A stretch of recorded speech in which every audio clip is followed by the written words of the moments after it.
Oh, hello. Why yes, I am Suda 51. You say you're a fan of my games? How big of a fan are you? Haha. Well, I have seen bigger in my time. But that's okay. I have fans of all sizes.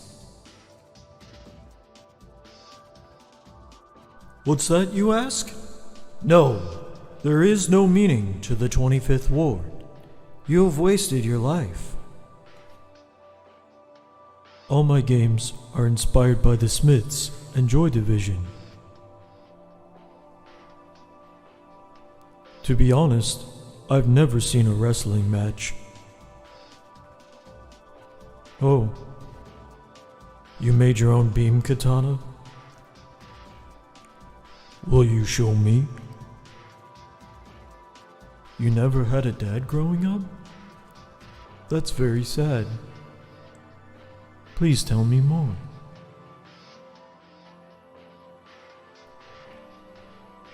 You're a moderator of a Grasshopper Discord? Do you have anything else going on in your life? No, huh?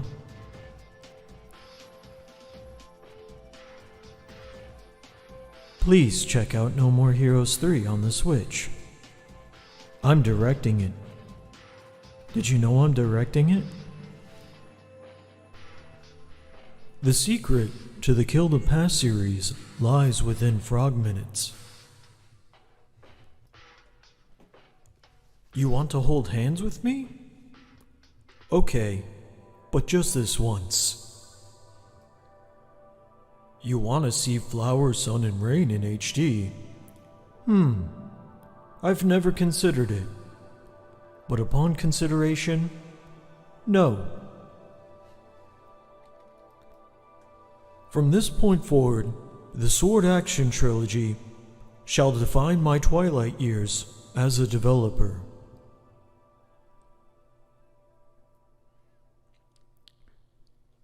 Did you Let It Die?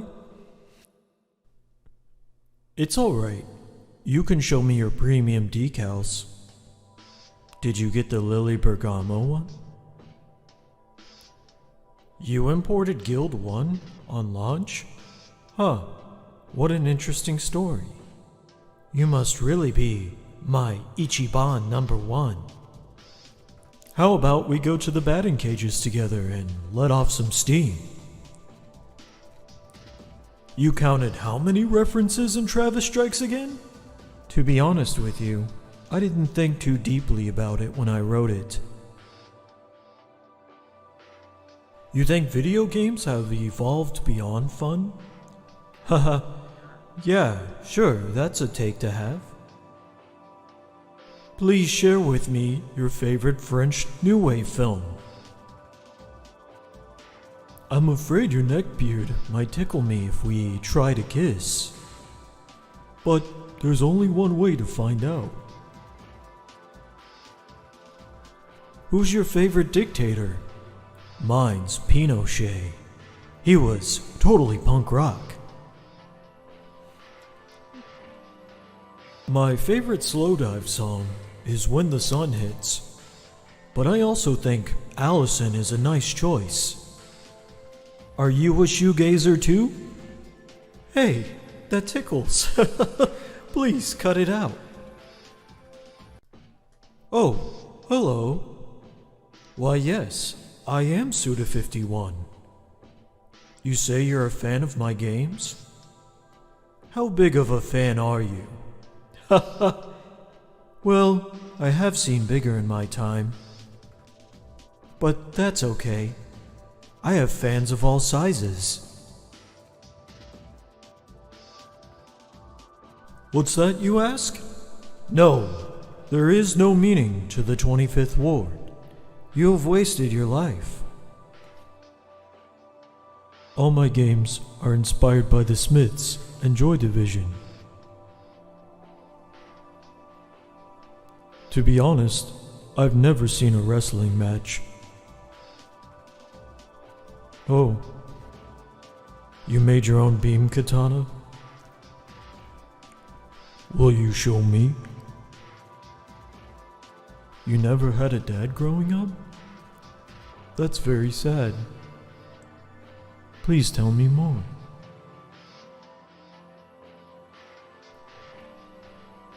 You're a moderator of a Grasshopper Discord? Do you have anything else going on in your life? No, huh?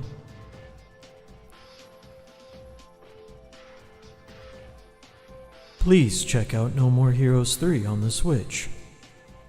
I'm directing it. Did you know I'm directing it? The secret to the Kill the Past series lies within Frog Minutes. You want to hold hands with me? Okay, but just this once. You want to see Flower, Sun, and Rain in HD?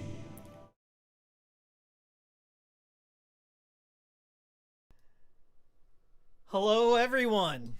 Hello 4chan. Hello, Hikikomori Media, friends and family. And everyone who's posting on my behalf in 4chan, thank you so much for doing that. I've been developing an AI.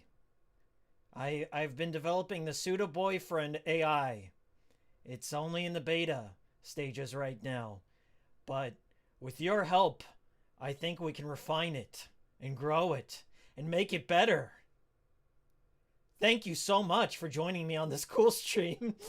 Let's see who's in here. Did you guys like Suda Boyfriend version 1.0? Work in progress. Who do we got here? We got Mr. T's in here. Vain Pain. Sentry is down. Top janitor number 1. Ichiban. We've got Santi Peri. Let's turn up this mic. We've got the McDJC1, Lucas S. Red Bull Wang. Red Bull Wang is in here. Who else we got? I saw somebody else. Wonderful. San and Sense 992, another moderator, another janitor. Moon Boots on my boots. Hype. Really good simulation, says Mick DJC1. Glad you enjoyed it. Hello, Gollum, says Malvado, with the little HM logo there. If you're seeing all these HM logos, that's my simp crew. My pay pigoos. They're the people that have chosen to join the channel. I've been in development of new icons, so if you want to support the channel and have new loyalty badges next to your name, I'm developing, like, I had some placeholders, didn't like them. I'm slowly adding more. So, like, each month you get a new one. You get all the emotes. Apparently, the channel has leveled up. We've gotten over 10 subscriptions, which is very nice. The more subscription we have, the more emotes and chat will become available. So I'm trying to keep up with it little by little. So thank you very much for supporting the channel and supporting the ongoing development of the Suda Boyfriend AI. The Suda Boyfriend AI is currently in development. All the money is going into that right now, and to purchase more video games for the channel, right? Actually, no, that's not true. A lot of the money is now going into the lighting. Lighting is what I'm focusing on for this next big video. I'm working on Sweary Files 3. I'm taking all my research from all the D4 videos and fan forums out there. Even though I was one of the first on the scene to cover D4, I'm also stealing information from all the sources. It's all free. If you look it up on Google, it's free. And then you can take it. And then you can make it. You can make your own videos. The Wayback Machine is my best friend. So I'm going to continue doing that. And no one can stop me. And I'm going to make a good retrospective on Dark Dreams Don't Die. Even though I've already made 3 videos on the channel, no one's had a problem. Let's make a 4th one. Double the stealing, double the fun. Hello everyone and welcome to the cool stream. I'm Hikiko. Hassie, recover. Show me some Hassie cans in the chat.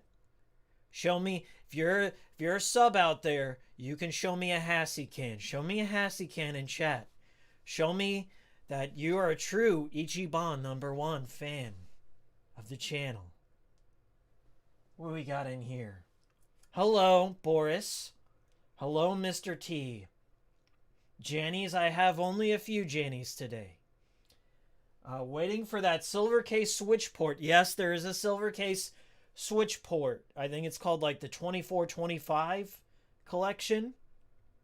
You get the silver case, you get the 25th ward, and then you also get this visual novel that takes place like right after the 25th ward, going into No More Heroes 3. But it doesn't matter. It's all made up. It's all speculation. Suda didn't think that far ahead. Trust me, I've been following the fan forums for a decade. And according to their opinions, which are my opinions, he's making it all up as he goes along. Isn't that right, Suda? Isn't that right? Oh, hello. Why yes, I am Suda51. You say you're a fan of my games? That's right, Suda. Thank you for weighing in on that. D4 Dark Dreams Do Die, says Vain Pain. This channel had done some journalism back when D4 had, it was about a year after D4 came out. I was trying to figure out any information that I could about D4 Season 2. And I was the first on the scene covering it. The only one who's ever covered D4 Season 2. And as a result of my video, Swery responded and confirmed that he was retired from Access Games. So, Hikikomori Media, primary source. He caused some change in a little way in the gaming industry. You're welcome. You're welcome. Let's try and change some more with this next video, huh?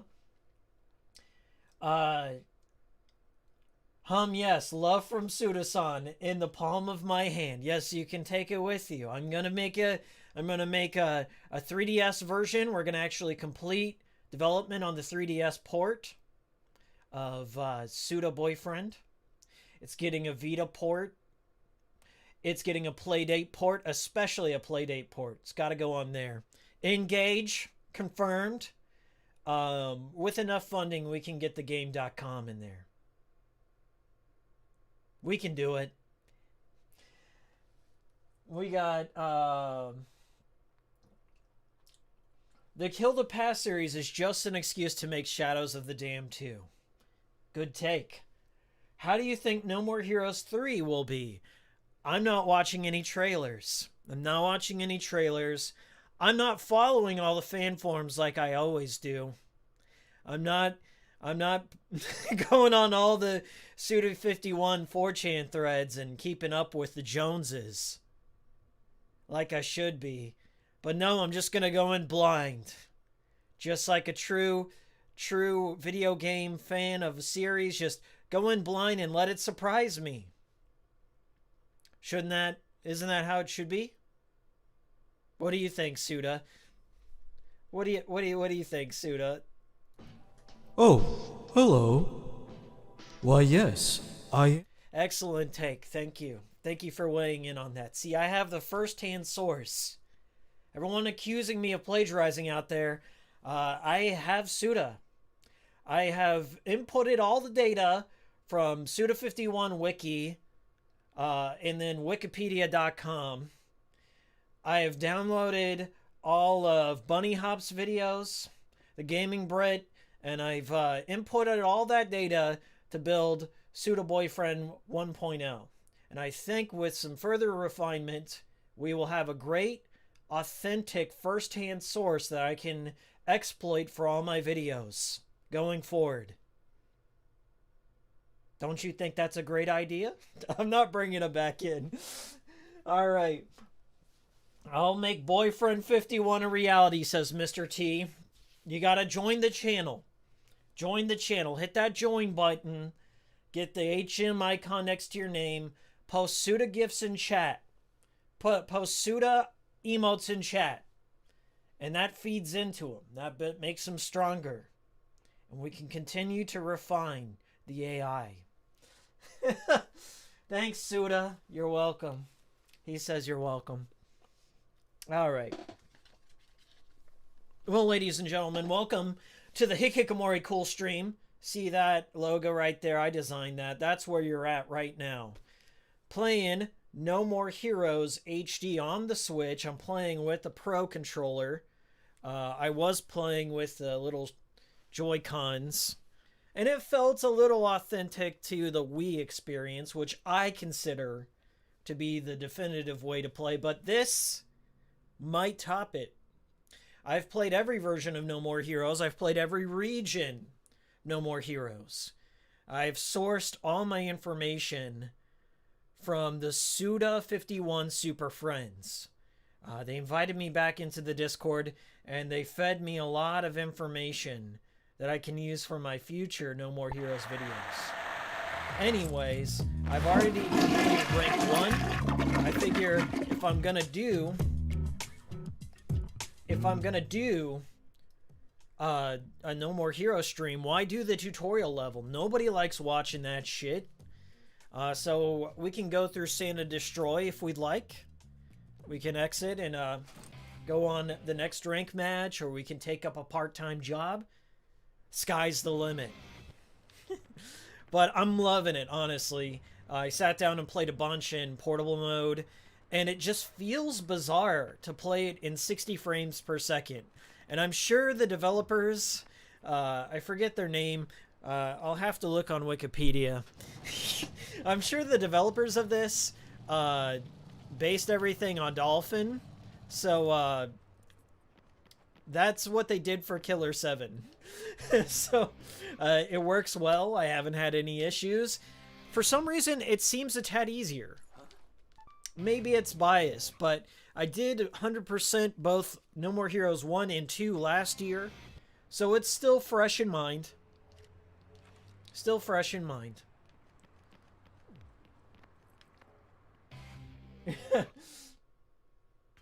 You pointed down at your pants. I did. Right there.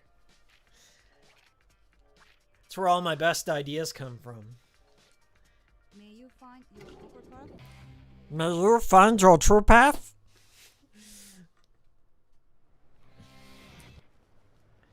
The engine software. I hope they continue to work on other Suda 51 and Grasshopper games. They did a bang-up job. And I'm sure there's some purist out there being like, oh, well, it's missing a song. It's missing the one song I liked, and now it's trash. Just turn on an MP3 player. You'll be all right. You'll make it. I promise you.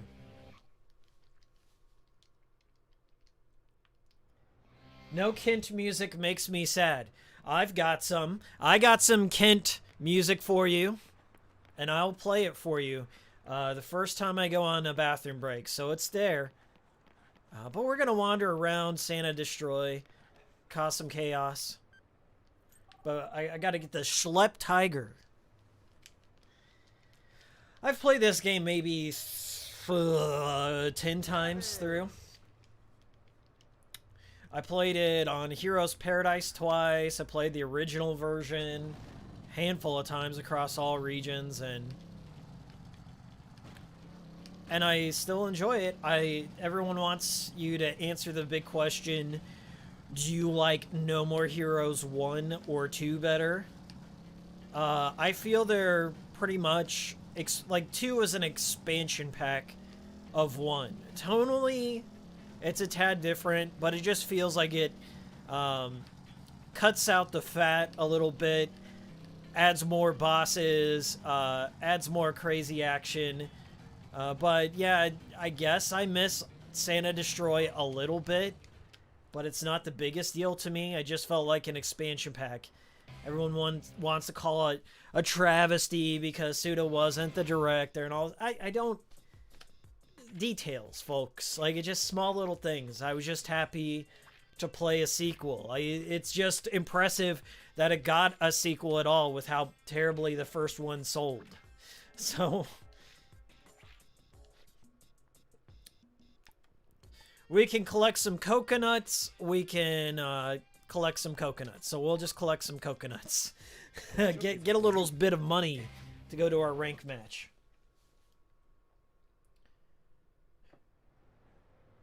Red Bull Wang asked that very same question. I didn't even look at chat, and I knew it was coming my way. I mean, obviously, one has a little bit more of like a full open world kind of game to it, and you can collect things like the Lovey Cove balls, and I don't know, it's neat. But it's not a game. It's not a deal breaker for me that they cut out exploration of Santa Destroy. It doesn't bother me all that much. But I just don't consider them to be... I don't consider 2 to be like a true sequel. It's more of a expansion pack, like DLC. If that makes sense. But I love them both. I got no gripes either way. Was happy to play them. There's just some picky-ass people out there that kill their own franchises by being turbo fans that just can't be happy with anything. And I don't consider myself that kind of guy. I'm just thankful that we're able to get these fun experiences no matter what, okay? Am I supposed to also trash on Travis Strikes Again? I could. There's plenty of reasons to trash on that game. But in retrospect, I'm just happy we're able to get some new content, new experiments, new ideas. It's certainly not the best entry point for new players. It's a love letter. And whatever pays the bills, honestly. I don't think Suda's out there trying to scam people with games like that. I think he's a logistics man, okay? Suda's a better businessman than people think. And he's a developer for hire. That's how Grasshopper's been. You know, they'll take any dirty job and put a little fresh coat of paint on it. But I don't see, like, I guess I don't win a lot of the Grasshopper fan loyalists over my way because I don't see him as, like, this giant auteur or, like, I don't know, underrated genius, unrecognized genius. I think he's more normal than people give him credit for. He just likes to have some fun, and he's a comedian at heart. And if you've gotten the hidden endings, like in the 25th War, you'll realize that he's playing a big joke at the fans' expense, especially in the 25th Ward. If you're willing to subject yourself to all 100 endings, like your boy Hikiko did, you'll understand that Suda has... his sense of humor prevails amongst all else. And yeah, I consider him to be a very good comedian. He's made me laugh, and just... I think that's important. That's what I look for a lot in video game developers, is a great sense of humor and willing to cut loose and try new things. And I can't really say any of his games have let me down in that regard. I've been playing, I can't even think of a game that I haven't played in his collection. I think I've played them all at this point. And I've walked away from each experience thinking, I can't get that anywhere else. And for that reason, I've been a fan. And I've been a fan since Killer 7. I guess I haven't been as vocal of a fan. I haven't passed the litmus test for some people out there. But then again, those people also aren't out there sharing the love. They just kind of act all gatekeepery. And as a result of that gatekeeper mentality, they're killing their own fucking franchises and the things they love. They're not breaking down these concepts into simpler forms and presenting it to the world or accepting normies or the mainstream audience into the things they love. And they kind of put up the gate. They come up with this air of authority and start trashing on everyone else. And when the shit doesn't sell, when they haven't broken into that mainstream vein, and they're wondering like, why did my favorite franchise die? I don't understand. Only I can talk about this topic. Notice me, senpai, notice me. Yeah, and then they go out there and they don't support the Suda 51 boyfriend simulator, and they fuck themselves over in the end. It's really a tale as old as time. Travis, welcome. Tale as old as time. Oh my god, guys. Sorry, I'm neglecting you, chat. Let me read a little bit of chat before we take on our next mission. Let me see some Hassy cans in chat. Let me see some Suda 51 grimaces in chat. Show me where you're at.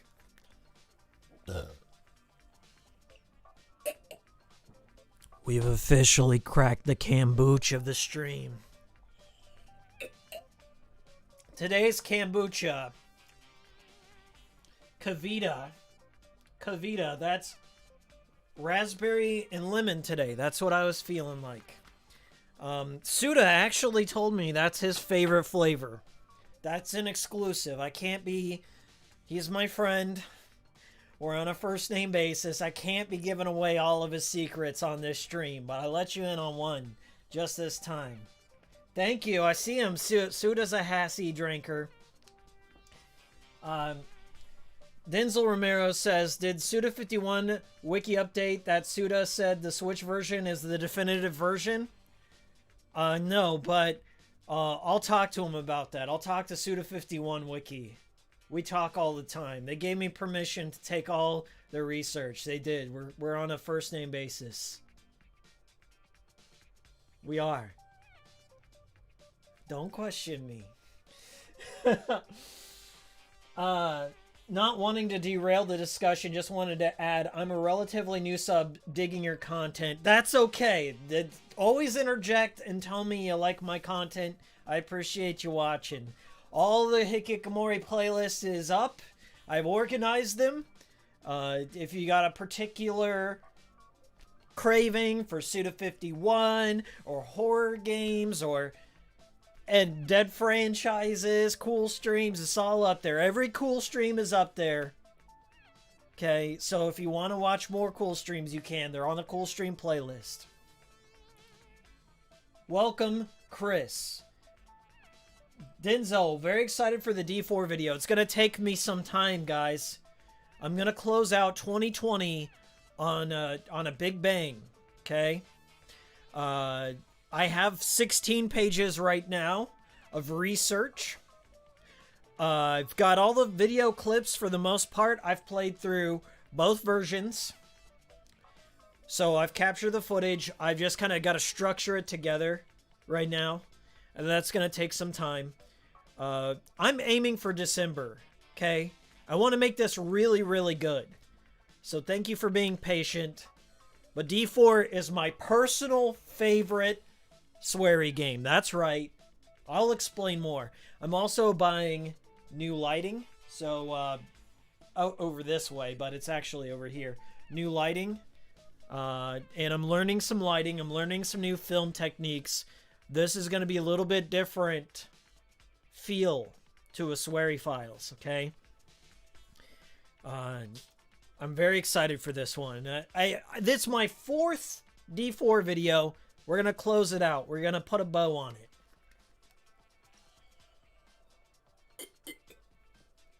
Okay, one more.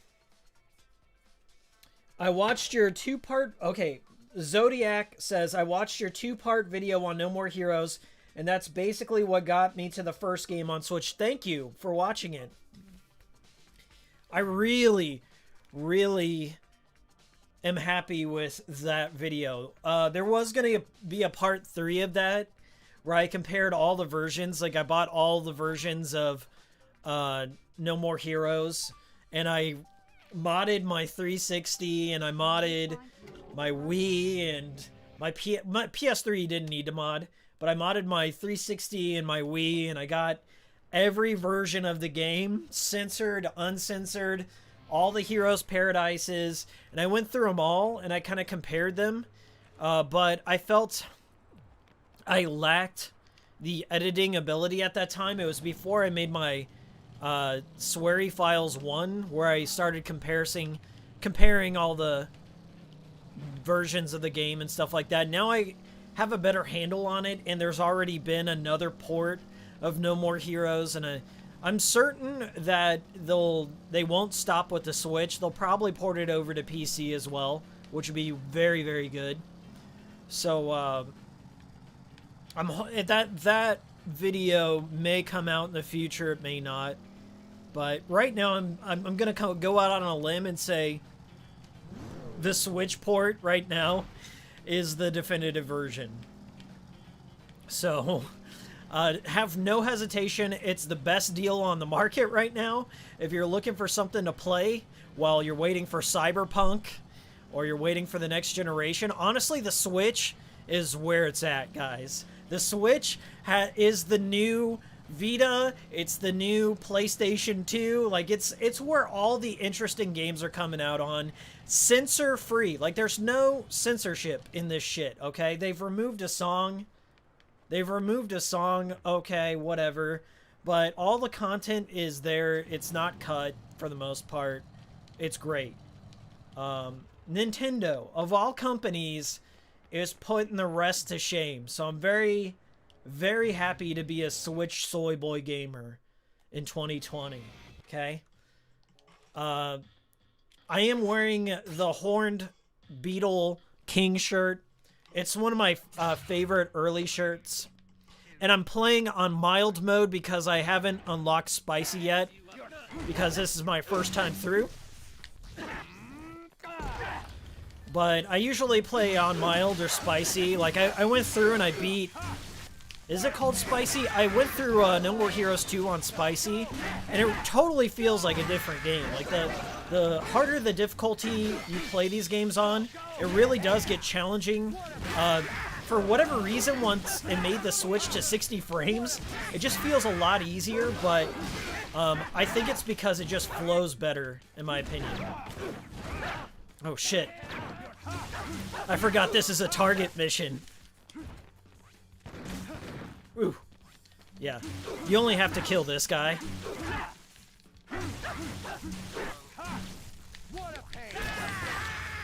And I think the scoring is based on time. So, yeah, I was only supposed to go after the one guy. Bronze, whatever. I like to grind these and just veg out and do all the side missions. You have enough money for the next ranking battle? Really? I guess I did do the coconut one before. Is there fast travel? Maybe that's in 2. 2 is definitely more streamlined. And I appreciate that a lot about 2. I like it when a game doesn't waste too much of your time. It's good for this one, though, because you have the open world. You can get the Lovikov balls. You can find the t-shirts. You can get the money. So I'll do a little bit of open world exploration before I do the next ranking match now. I already got the gold medal on that, so we're not going to do any more coconuts for a little bit. But my favorite part, and I think I might have said this in my videos, my favorite part are the jobs and just the whole gig economy. And I feel that it applies more to millennials. So if you're a millennial out there and you're in the work industry, you kind of connect with Travis on a different level because it's more of a gig economy. You're taking on all these part-time jobs and stuff. And for me, as a person who enjoys Japanese culture, Nihon culture, For somebody like me who enjoys like anime and Japanese developed video games, like I connect with Travis as kind of being like a Western otaku, almost like a poser, if you will. Like I definitely feel that way. Obviously my power level isn't as big as some people out there, but I just connect a lot with the character, and he's funny, and he's kind of they give him that physical comedy where he fails a bunch and falls on his ass and gets blue balls by the girl. And when this game came out, I think I was 19, maybe 18 or 19, so it was a game that I certainly connected with. And as an adult, like many years later, I still keep finding things about it that I appreciate. But it's one of those lifelong games that I think like as I get older, I'll still come back to and enjoy. So right now I'm gonna wander around Santa Destroy, just looking for some t-shirts, looking for some money, and we'll just not take it too seriously for a little bit. Let me read some chat. Go Dumpster Diving says, Denzel, that's what I'm going to do. I'm not sure if I have the radar ability yet. Whoa.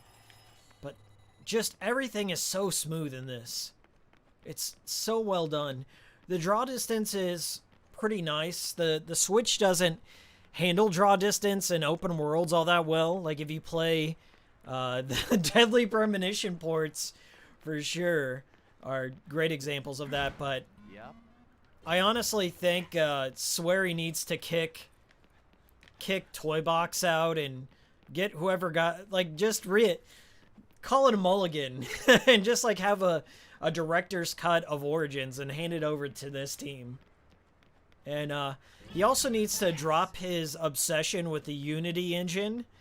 I feel very, very scared for The Good Life because that's being developed in Unity, and he wants to incorporate like 12 different systems, like real-time weather, jobs, people with routines, and Bitcoin mining, and a whole social network. Like, that game is way too ambitious. Oh, and turning into cats and dogs. That game is way too ambitious for its britches. So, Hikiko said it here first on the Cool Stream. I think The Good Life is going to have a lot of trouble. A lot of trouble. It's going to let people down at launch. Maybe it might get better. But from everything, like, Deadly Premonition 2 has all but dropped development on patches. My friend Mark, who helped me co-write Deadly Premonition 2 Swery files, he is still, every day, going through Deadly Premonition 2, and he's, like, writing this whole master guide on how to get all the stamps. There's still some glitch stamps that you just can't get. It's impossible to get. The frame rate's still kind of shitty. The game crashes still, and it just has inconsistent performance. So, I just don't know what to say. I think they've given up on development on patches. I've seen no sources that confirm otherwise. So it's just a feeling that they've moved on and probably are focused on The Good Life. It's a real shame because DP2, while I have some problems in the story, I still had fun with it. And I think if it does get a port to the PC or PS4, 5, whatever, it does have some chance to, it does have a chance to be a bit more fun. But there just needs to be some tweaking in that engine. And I don't know, guys. It almost feels beyond repair. I feel like they just need to retcon it if they ever make a Deadly Premonition 3. I mean, they did it once with the director's cut. They should do it again for DP2. There have been I've had my disagreements with some members of the Deadly Premonition community, but I think a lot of them are starting to come around now and say, yeah, it feels a bit rushed, and I don't fault them at all for loving the franchise. I get it, but I just personally... oh, yeah, is this the ice cream shirt? No, I don't think it is. What shirt is this? I can't even tell, but oh well. Yeah, I'm getting a bunch of shirts and just getting some money. I may go... have I unlocked Planet Area 51? I don't think I've unlocked it just yet. So we'll do the next ranked match here in 10 minutes or so. Let me read some chat. Hotline Miami killed TSA in the end. I hated the last couple of levels in TSA. I really think that when I was making my Travis Strikes Again video, one of my biggest complaints is that it was unfinished. Like, not only did they patch in a new introduction, like they patched in a brand new opening prologue, but then they patched in like more levels, and the levels they put in just didn't feel all that meaningful. The bad girl content didn't feel all that meaningful to the overall plot. I don't know. There's some things I liked about it. I liked coffee and donuts. I like the aesthetics. I'm a real aesthetic gamer. I like the texture.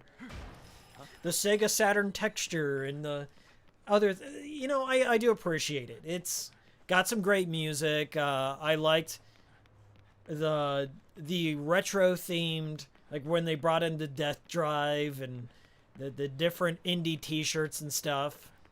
That stuff was interesting.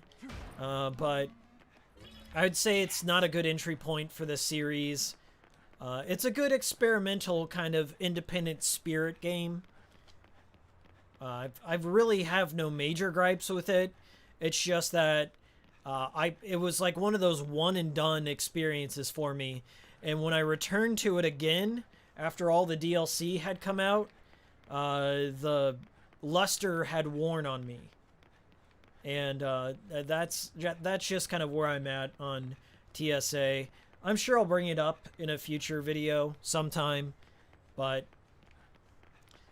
I don't hold it up there as like the crowning achievement of the Sudaverse. I think that's a tad pretentious, if you ask me. And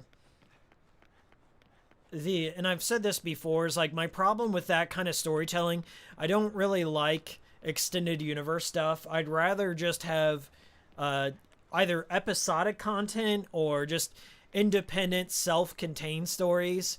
I think that's to the game's benefit and to the audience's benefit, where you don't necessarily have to play 14 games to get every single reference. I think that cheapens the overall content value in my mind. And considering at the time of its release, it didn't have an HD collection, it didn't have like a more modern way to play No More Heroes, so it just feels like a case of bad timing. Like, I think this should have come out first, and then Travis Strikes Again. Like, it would just... I think timing is everything. It can make or break a studio. It can make or break a franchise. And you don't necessarily need to play Travis Strikes Again. I'm sure you can go into 3 and appreciate it for just being zany and fun and off the wall. Same as No More Heroes. Like, you don't have to play Michigan, Report from Hell, or Killer 7, or the Silver Case stuff to appreciate it. But there's a different school of thought, certainly. There are some Grasshopper loyalists that say that you're only allowed to come, you're only allowed to jizz after you've played the entire Kill the Past series. If you jizz from just playing No More Heroes standalone, you're not a true Suda 51 fan. That's what they've told me. We've had conversations on 4chan, and they've told me that I'm not allowed to bust that nut unless I've hand translated the Twilight Syndrome, the Moonlight Syndrome. If I've played Danganronpa 2, I gotta play Danganronpa 2 and play the homage to the Syndrome series. I gotta do that too before I'm allowed to truly appreciate it. Otherwise, I'm just a fake fan. And then I might as well just die like a dog, is what they said, so I'm just warning you. Let my story serve as a warning to all you grasshopper fakers out there, all you posers. Oh, fuck. Like, I wish I could tell you all the series of events that occurred throughout this week. All the fucking weird drama that I somehow roped myself into by reading that post and making that video. Like, basically, all these people came out of the woodwork and they're like, I know exactly who made that post, Hikiko. I know the guy. He's been doing this for years. Ever since you started Grasshopper B-Sides, he's been on your case. He's been trying to bring you down. On 4chan, on V. You're like, okay. Good on you, bro. I'm sure people take you as the Ichiban #1 Suda fan. They're gonna take it. I don't know. I think he just felt that out of all the people that are now covering Suda content, old Hikiko was not pure enough. Did not pass the litmus test. Oh my god, dude. Like, I got 3 DMs simultaneously within 5 hours of that video. They're like, oh, dude, it's this one guy. And it's like, he's got, like, I guess a couple of other dick writers that are also, like, Suda's, I call them the Suda 51 super friends. And they all fight, like, they come from all over the world. And they're, like, the keepers of the scroll. Only the worthy must drink from the chalice, the Suda 51 chalice. And I wasn't worthy enough, apparently, in that 4chan post. And apparently, one of the guys who shared my video in that thread talked to me. They're like, yeah, I'm sorry I brought this heat on you. I'm like, no, thank you for sharing. Continue to share my videos on 4chan. I endorse it. Share them anywhere. Share them on Reddit. Share them on Paradise 51. Because you have to go back in time and do that. But do that. Share them share them in the Grasshopper Discord. They love it there. Share them all. Share them anywhere, my friends. I don't really care where you share them. As long as you're sharing them, I appreciate it. Share them on my behalf. You're doing it for me. Let's do our next ranked match, real quick.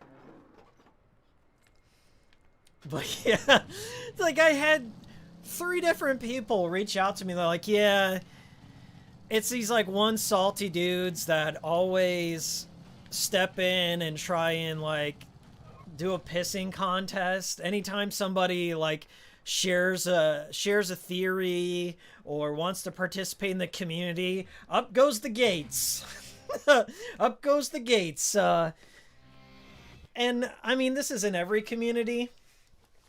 To a certain extent, there's always the gatekeepers. There's always the big fans, the fan supremes, the guys who've met Suda 51, the ones that were there at what was it? It was in Akihabara. They were there in Akihabara at the launch of No More Heroes. They bought a plane ticket and they got a toilet paper roll day 1. And if you didn't do that, just kill yourself, bro. That's what they told me. That's what they told me to do. I didn't have the proper credentials to be making Grasshopper videos, apparently. Anyway, so instantly after I made that video, like 3 guys reached out to me and they're like, Hikiko, don't even worry about it. It's this one dude. And then word got back to that dude and he reached out to me. He's like, yeah, you know, I thought you were I thought you were somebody. First of all, he mixed me up with somebody else. There was some guy on YouTube that was making like e-celebrity drama videos, and I know who the guy is. And like, whatever. Like, I don't care what that guy does. I don't really care who makes what on YouTube for the most part, but I knew of the guy. And he's like, yeah, I thought you were like best friends with that dude, and I thought you were like stealing all these drama threads or something. I don't really know what he was trying to tell me. And he said, yeah, I kind of overreacted by telling you to kill yourself. And I'm like, yeah, you think? You're just a little overboard on that one? And he goes, well, I was having a real rough time at that. And I was like, well, did you think I was the one going on V and posting all my videos? Did you really think that I was self-promoting there? And he goes, well, it's like I've been looking at your stuff for a while and it sounded like something you would do. And I'm like, bro, why? Like, what benefit could I have from the small amount of foot traffic from sharing like 2 of my videos? So like the videos that were shared in that particular thread were like me announcing a hiatus. I announced a hiatus, but it was like a practical joke on my friend David. Like in that hiatus, I call out my friend David, Dr. Cheese in the No More Heroes video. So I called him out. And it was mostly like, it was one to tell you guys that I was going on a hiatus of that content for a little bit because I was burnt out. Like TSA really took a lot out of me. I just got really, I don't know, tired of Grasshopper content and I wanted to move on. I mean, I've been making all sorts of content. So like if he wants I asked the guy, I was like, you know, if you're accusing me of being a plagiarist of Grasshopper content, how do you explain that I was the only one out there that, like, the first 4 or 5 videos in my Grasshopper series, I was the only one on YouTube that made retrospectives on them. And I'm like, dude, I posted my sources in my videos, and, like, the videos themselves are just me giving my takes on them. Like, I don't know how you think that was me reading some old-ass forum that I didn't even hear about until this thread. And I'm like, how do you explain that I was the only Blood Plus and Samurai Champloo and Contact, and I was the first Shadows of the Damned 3-part retrospective? So I'm like, how do you explain all that? Like, what's the big grand conspiracy here? What's to be gained from it? Am I really making all that bank off of it? Well, he told me that he used to make like Grasshopper content, and that he used to like and his content wasn't like commentary. His content was like just capping footage of it and like uploading it to early YouTube. And like, I'd never heard of this dude's YouTube, and like, even if you search for his channel in YouTube, you can't find it. So it's just like, it was bizarre to me. That's all I'm saying. It was like bizarre. Like, I'm like, dude, I'm not trying to take your content at all. And it's like, I've been making videos for 5 years on all sorts of Japanese content, and I've brought up Suda, like, before I even made Grasshopper B-Sides. I made, like, a short piece video. I made a Let It Die video. I made, like, a couple other just random Suda videos out there, okay? So it was just, like, I don't know. I think it was, like, the B-Sides that set him off. And, I never did get clarification on why he got so upset. And I'm like, why? I'm like, you know, I'm not the only one making these, right? And like, you know that Super Bunny Hop and Gaming Bread and Nitro Red and Gurney's out there making it. Like, there's 10 people making it, and we're all using the same sources. All of us. So I guess he was just like exclusively singling me out because he thought I wouldn't say shit about it. And after I made my video, like, he's like, oh shit, this is catching me some heat in my community. So he apologized, and I forgive him, but it just seemed a little odd to me is what I'm saying. Anyway, so I wouldn't say we're cool. like you can't never be cool with somebody who tells you to kill yourself, I guess, but I understand where he's coming from. Like, I understand what it's like to be a content creator that gets filtered by the algorithm and filtered in, like, your own community or what have you, or just to be obscure. Like, I get it. Like, I understand the frustration with it, but I'm not going to go out there and tell anyone to, you know, kill themselves or anything that extreme, but I don't know. I guess the guy was just, he was at it for like over a decade or something. Like, this guy was like really in deep with the community or what have you. But the stories people told me about all the shenanigans in the Grasshopper community, like, I was not even aware how deep it went. And I'm like, dude, like, I'm not a part of this community at all. I just make my videos. I talk with other content creators. Like, they've reached out to me. They said, like, Hikiko, thanks for making the video. I went out there and tried No More Heroes. Like, that's the aim. If you want to know the aim of the B-sides, it's to break down high-level auteur concepts into simplified forms so they get more exposure. Like, I want to bring more attention to the series I love. And if that's not good enough for some people, okay. It's never going to be good enough for some people. And so, yeah, that's where I'm at with it. Like, I was just like, okay, dude, this was some old shit. Like, I'm over it. I knew about it the whole time. When the post first came out, somebody sent me the screen caps, and I'm like, what the fuck is this guy even on? I'm like, he's got me confused for somebody else. But, oh well. I was humbled, though, because they sent me that entire thread, and apparently, like, multiple people were in that thread, and they're like, yeah, Hikiko's funny. Like, he's funny, and I really enjoy his videos. Like, and that's rare to find on 4chan.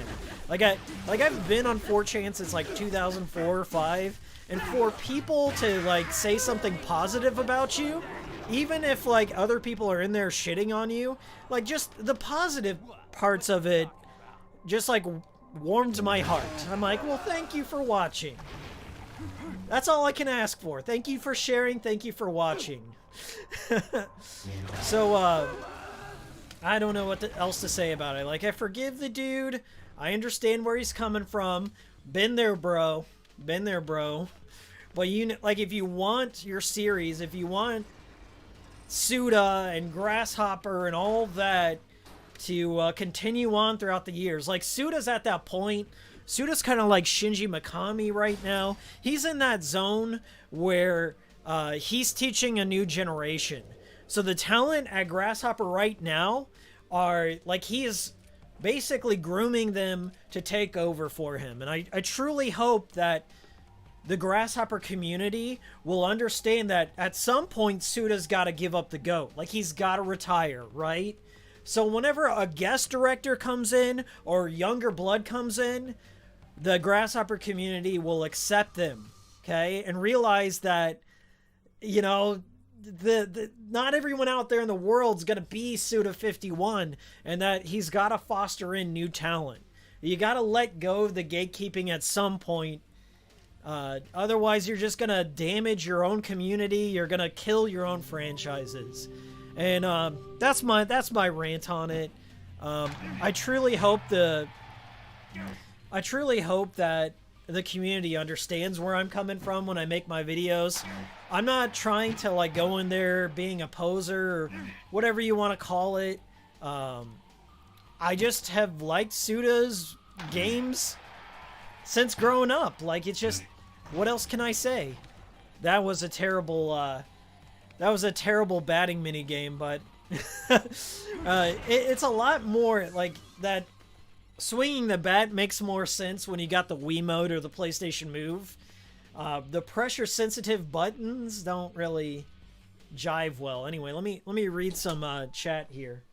I'm sorry, guys. I tend to go on these little diatribes on the cool stream.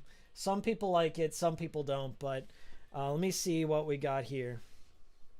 Hey, Walter, what's up? The McDJC one says, I talked to somebody that beat TSA as their first Suda game, and they said that it's cool without knowing the stuff it's referencing. That's cool. Let's see. Lucas says, I've never played Silver Case in Killer 7, so I guess I've been a fake fan all along. Dude, you're such a fucking poser. Santi Paris says, every fandom is trashy in some way or other. Everyone is elitist. Yeah. You get it a lot, though, with obscure games. Like, every time I make an obscure... Like, if I talk about a game like Fragile Dreams or something, there's going to be that guy like, ah! Like, he seizes out. He's seething and just goes at me, but I can take it. I'm a big boy.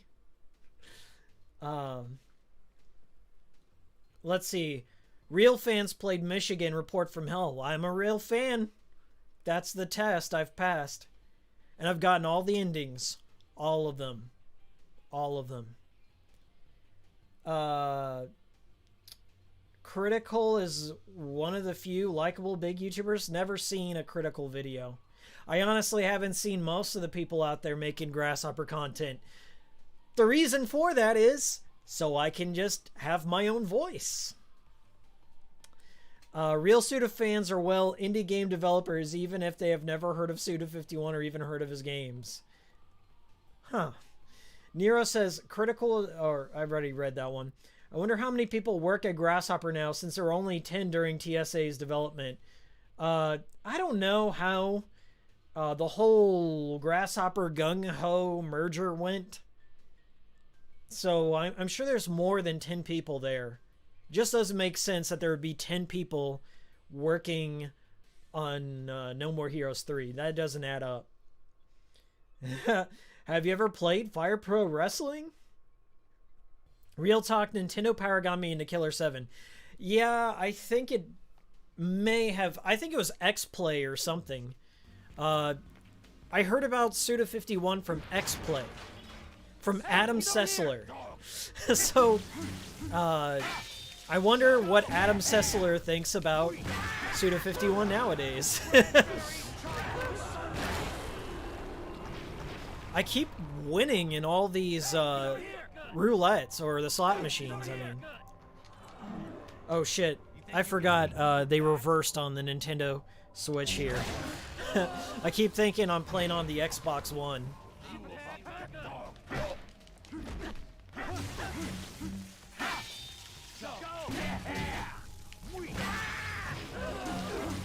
Anyway, all is well.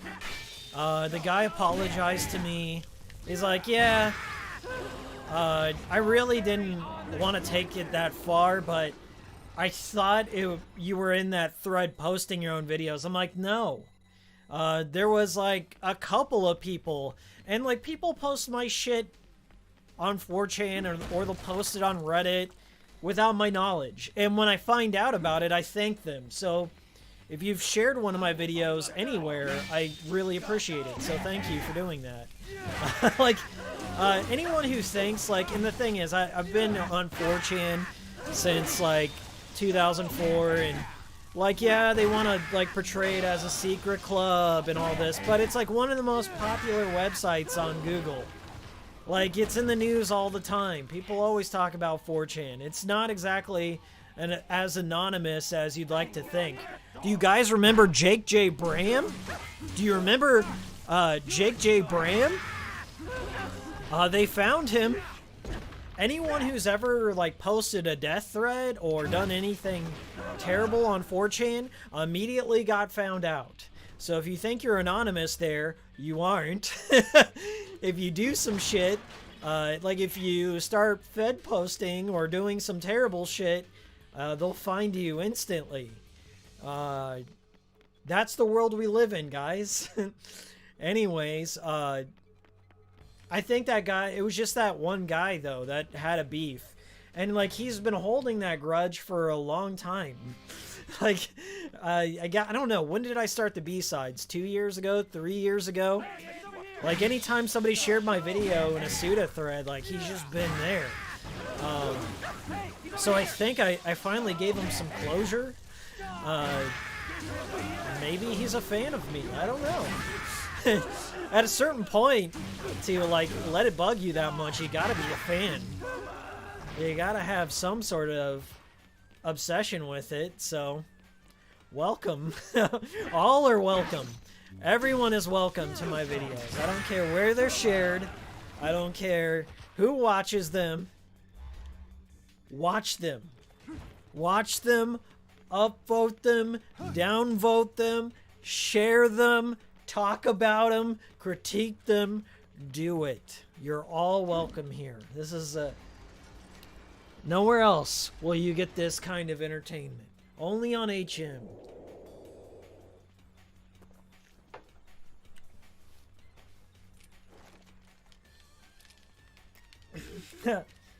Didn't corpse pictures get posted on 4chan? As far as I know, the guy was never found. I mean, there's been multiple corpse pictures posted on 4chan. You're gonna need to be a little bit more specific than that, my friend. Strike one.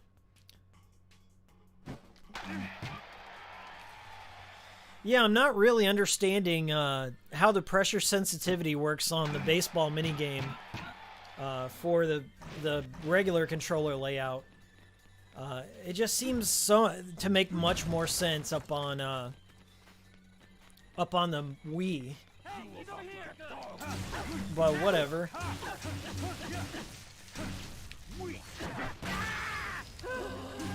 No More Heroes is like just the perfect kind of game for a stream, I think. You can go into it at any point and people will just be like in awe of all the money and all the blood and the catchy music and the funny catchphrases and the shirts and stuff. Like, it was made for internet streaming, even though it predates internet streaming.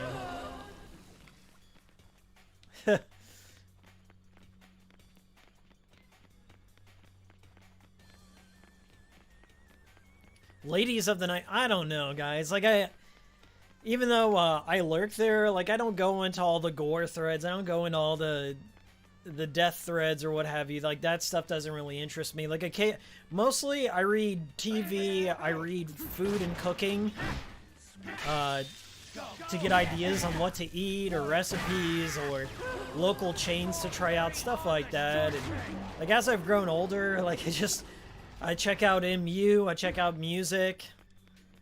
Sometimes I'll check out, like, VR, the retro board. I don't really go on V all that much because it's, like, a different generation. Like, there's a much younger generation up on V, especially during the summer. Like, I never go to V at the summertime, just because it's just filled with kids and teenagers and stuff. And teenagers ruin every good community. But, you know, occasionally I'll pop in, like every time there's a big happening in the video game scene and I want to, you know, get a pulse on what's going on in the gaming world without going through a journalist filter. That's kind of like, people ask me why I've been on 4chan for so long. It's because you just get raw opinions. They don't go through any, like, editorialism or opinion pieces or what have you. It's the people, okay? And if Section 230 is repealed, you won't see that too often. I was having a discussion with one of my friends yesterday. About Section 230. It's something you should look into. I think it's the Communications Decency Act. Both Biden and Trump want to repeal it. And if that happens, places like Reddit, 4chan, YouTube comments, Twitter, Facebook, so just basically social media of any kind are going to look radically different. They're going to be suppressed. They are going to be moderated beyond belief, and it's really, really bad for a democracy, is what I will say. So look it up. If you live in America, I'm sure this won't pertain to the rest of the world because the rest of the world already has like internet filters and censors and shit. But for America, it's a very, very big problem. Yes, Section 230 of the Communications Decency Act. Our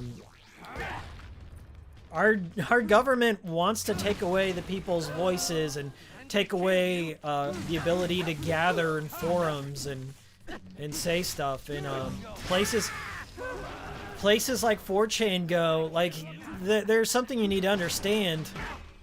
Like, everyone's like, oh, I want 4chan to go away. I want that toxic hellhole to go away. You guys do realize if it goes away, there's going to be a great migration. Like, if you get rid of 4chan, where's everyone going to go? They're going to go to Reddit. They're going to go to Facebook. They're going to go to Twitter. Like, you got to have a place for people to have a voice, you know? So... sometimes, I was like, sometimes a container, a place to keep all that madness is a good thing. Let people vent a little. So that's my take on it. Just, it really doesn't matter who's president. What matters is our plan. What matters is our plan. No, what really matters is there is an open forum for people to exchange ideas. And I will say that you need to get out of the partisan mindset. And I've said that since the beginning. Like, this whole left versus right, red versus blue shit, you need to grow up and let that go. It's all the same. It's always been the same. The parties are owned, and oops, I died. The parties are they're paid by the same people. Let's return to the dog race. Zaka TV, guys! Michigan. I always die around this point. So I need to take it a bit easier. Maybe stun some enemies. Sorry, I get off track. But yeah, you need to have a better idea on what's going on with internet regulations. Some people think that Trump won because of memetic warfare. Like, think Metal Gear Rising. The memes finally broke through to the mainstream normie. The QAnon kind of conspiracy stuff finally hit that mainstream vein. So I think they're never going to let that happen again. I feel that I'm not the only one who thinks that. There's a lot of people out there worried that they're going to silence that. And whatever you may think about memes and online Nazis and all that other shit, like, they're all boogeymen. They're all, like, all that shit is boogeyman talk to strip you of your ability to talk. And that doesn't just apply to the Nazis, that applies to everyone, guys. It applies to you. And if you go against the company line, if you go against the grain a little bit, it's coming for you. And that's kind of like, I wouldn't call myself a free speech absolutist, but I definitely care about it. I care about it's like the one amendment that I think is essential to our democracy. And I feel that people get caught up in their emotions and realize that if you start destroying these communities, first they splinter out. They start going into other communities, right? And they start interacting everywhere else. So you're going to start seeing that. Second is, like, it's like the whole, like, what do they call it? The frog in the boiling water analogy. Like, if they just stripped it away all at once, if they stripped away like 230 all at once and started shutting down communities, there would be outcry. But I think it'll start with this whole, like, oh, 4chan 4chan is a hate group. 4chan is causing all these mass shootings and stuff. That's got to go away. And then people will be like, rah, rah, let's get rid of it, right? Then comes Reddit. We start trimming out all the subreddits. Like, it's already happening now.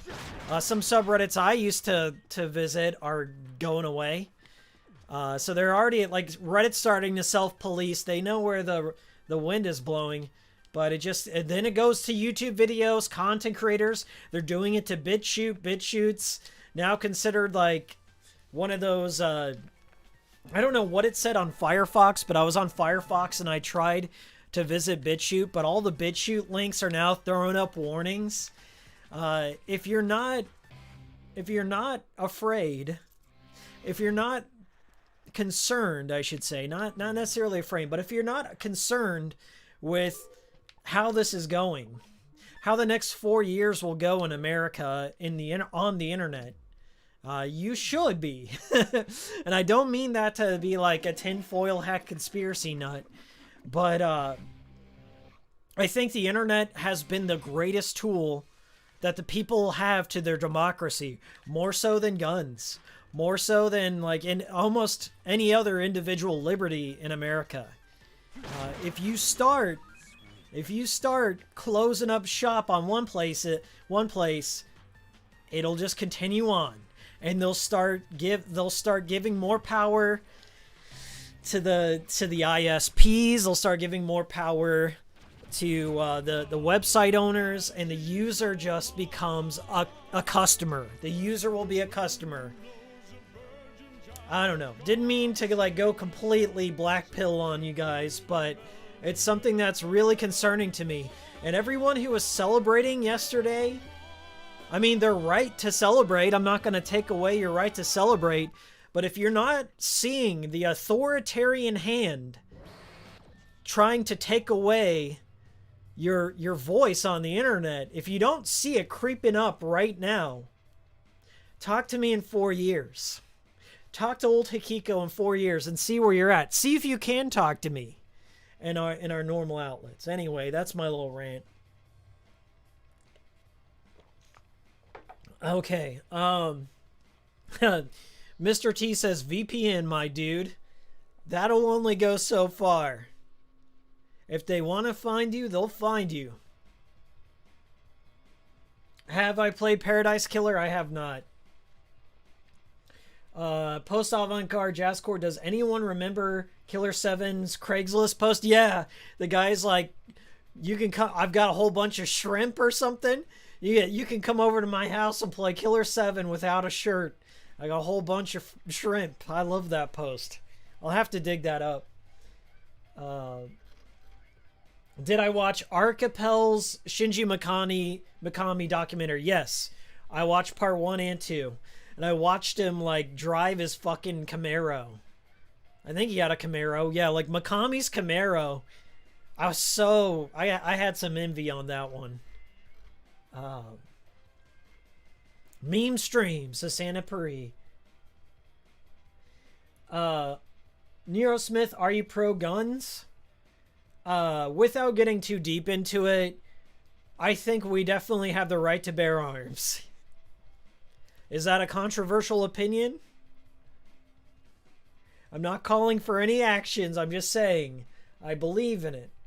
Not saying anything else beyond that. Okay? Imitation crab, was it? Not the shrimp. He had like a whole bunch of frozen imitation crab. You're going to come over to my house, not wear a shirt. Yeah. It was a Ferrari. That's what it was, Beatman. Yeah, he had a Ferrari. Yeah, it was a sweet Ferrari. Anyways, wow, we've had a huge amount of people watching this. We got 47 people. Thank you so much. Remember, guys, my name is Hikiko. This is the Hikikomori Cool Stream. I'm trying to do these more regularly so we can build a community. You can support the channel through super chats, or there's a join button on my channel. Join buttons, You get a badge, a loyalty badge next to your name. I've hand designed the badges. You get the special emotes that I hand designed. You support the channel. You can use those emotes, and you can have that badge in the comments section. All of it helps. Thank you very much to all the Hikikomori fam out there. I'm really not... I didn't mean to go on a black pill stream, but I think everyone out there is prematurely celebrating.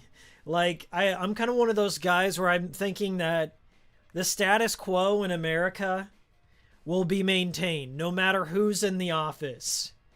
As long as there's gerrymandering, as long as there's super PACs, corporate lobbying, nothing's going to change in America.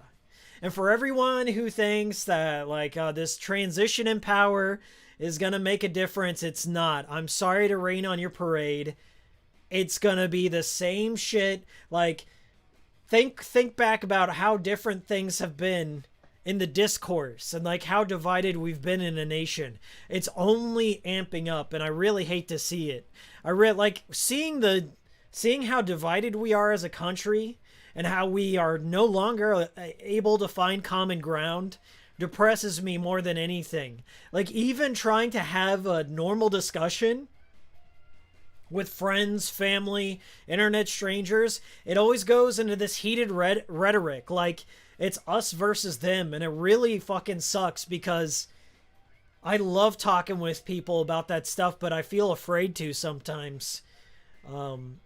And I think having an idea or dissecting an idea outside of Twitter is a healthy thing. And I hope we can get to that point again to where we're not rioting in the streets. And I think, okay, I will share this. Our country is sick, and it's really beyond reproach sick, to where the poor and the working class are being turned against each other all the time.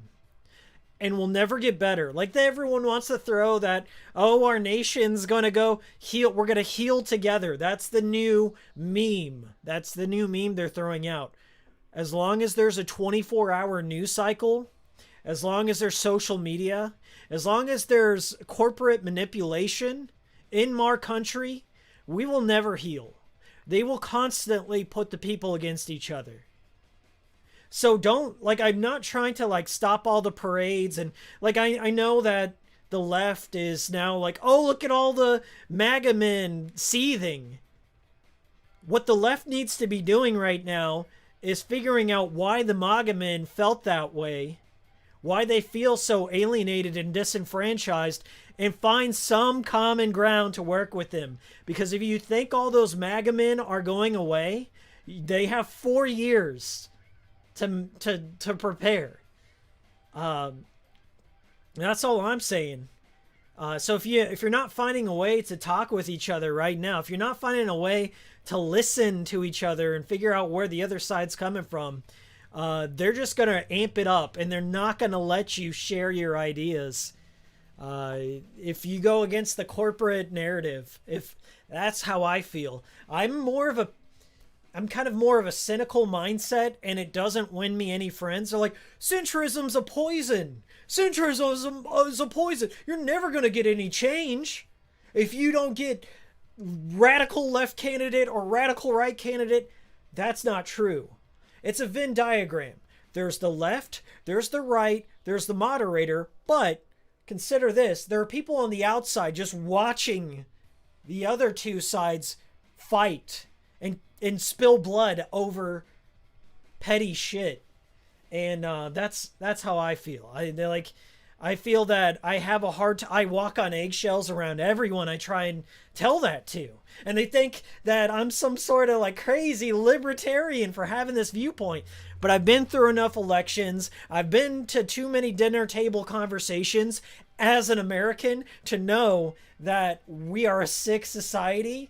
And for every victory lap you take on Twitter, for every time you start saying, oh, seethe, libtard, magatard, every time you do that, you are damaging your own country.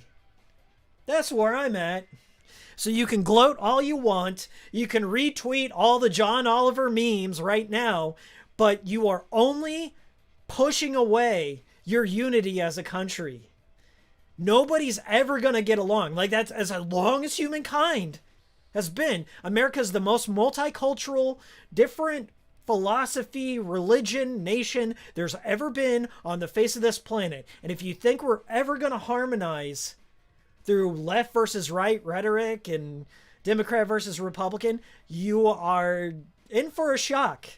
You're selling out your country for the memes, and that's sad. That's just sad. That said, before I do this boss fight, I'm gonna read a little bit of chat.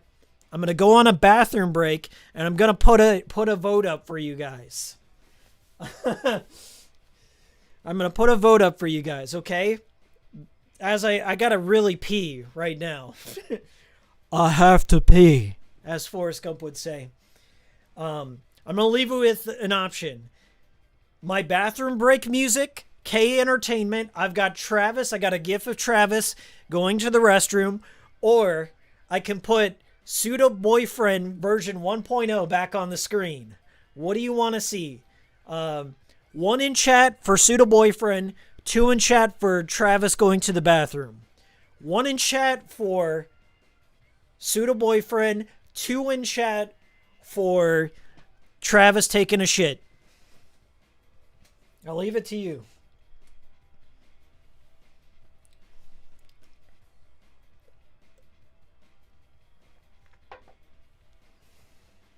I'm seeing a 1.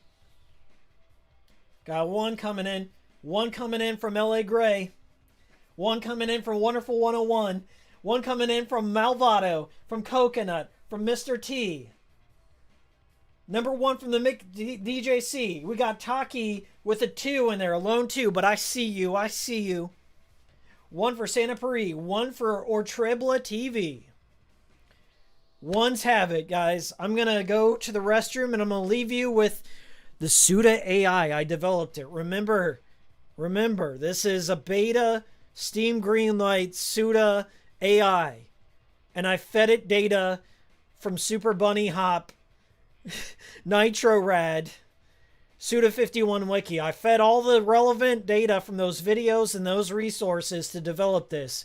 But it's an ongoing progress. Every dollar I get in Super Chat, everybody who hits that join button goes into the development, and we can continue to develop the Suda AI. Okay? I can only do it with your help. So I'm going to leave you with Suda Boyfriend as I take a pee. Oh, hello.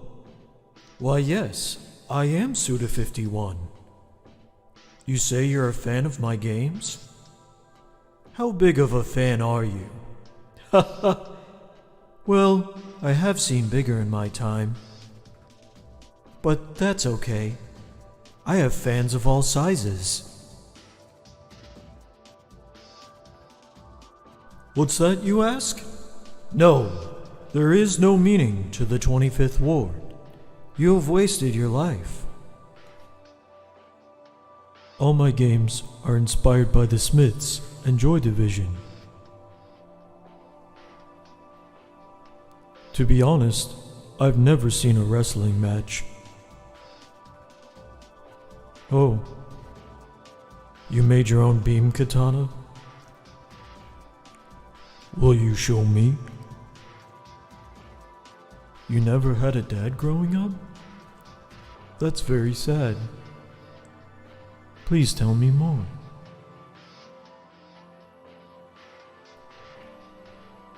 You're a moderator of a Grasshopper Discord? Do you have anything else going on in your life? No, huh?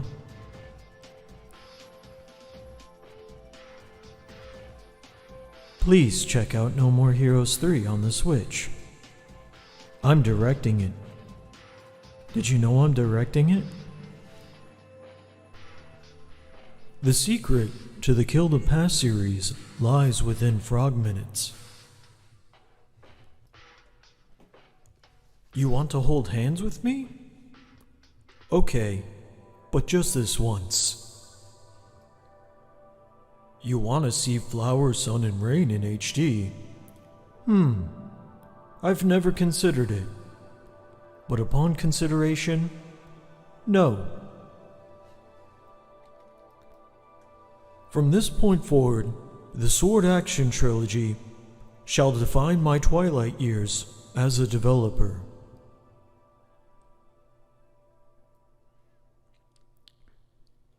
Did you Let It Die? It's alright. You can show me your premium decals. Did you get the Lily Bergamo one?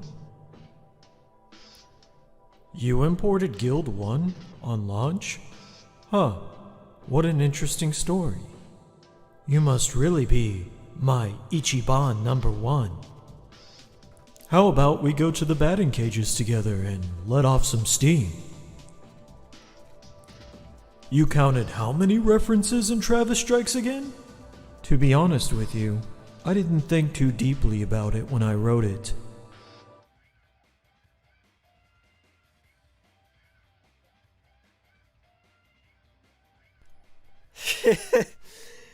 I'm just letting you guys know, this is a Suda Boyfriend is in just the 1.0 stage, okay? It's not, I'm not going to upload it. I'm not going to upload it to GitHub just yet. It is an open source project, but it needs more funding, okay? We need more people joining, more HM memberships for it to continue to get to the version 1.1, 1.2. I'm hoping we can do a full release by 2021, okay? But COVID has certainly hindered development. We're going to need more members, and we're going to need more super chats for it to continue development. Let me read some chat, and then we're going to do the rank 10 match, okay? We got Jonathan Spotswood. You are not too late. We're about to do the rank 10 match. Is it Brian Buster? A lot of blocking in this one because he's a long range. He's basically the Revolver Ocelot. We got Caption Panic 98 in here.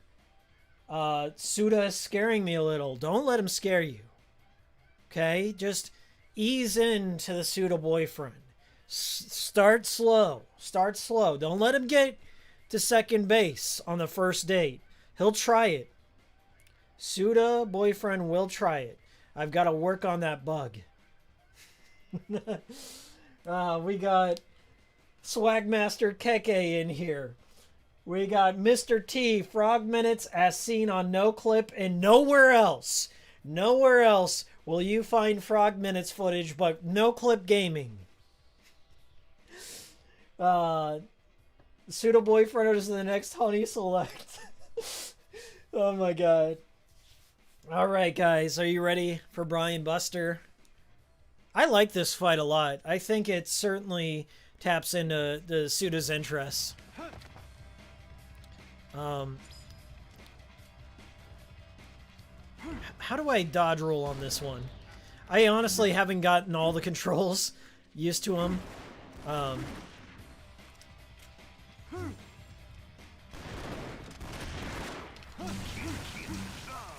He just let me... Okay, I got the dodge roll down. On spicy mode, this dude, like, can get some massive crits on you and just, like, take your battery life down to 1 or 2. Like, I was... Like, when he does this move right here, like, if he nails you with it and you're blocking, it just, like, eliminates all your battery. Oh! Oh!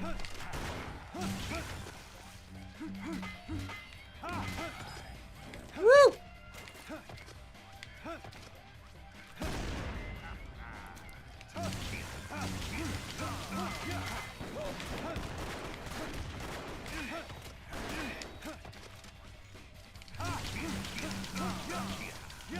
I remember the first time I ever played No More Heroes, and this guy filtered me big time.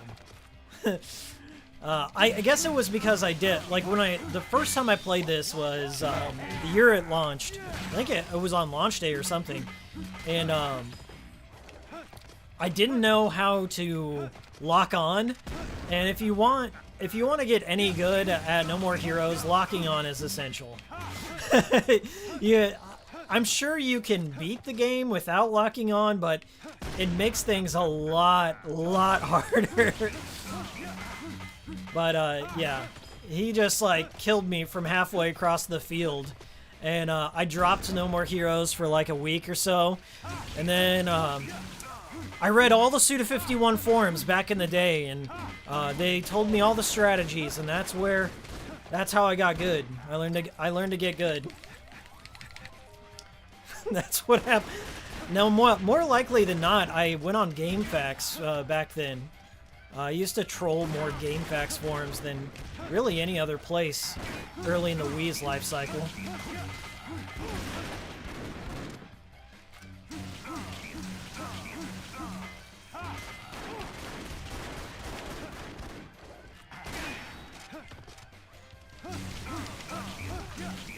Ooh, here we go.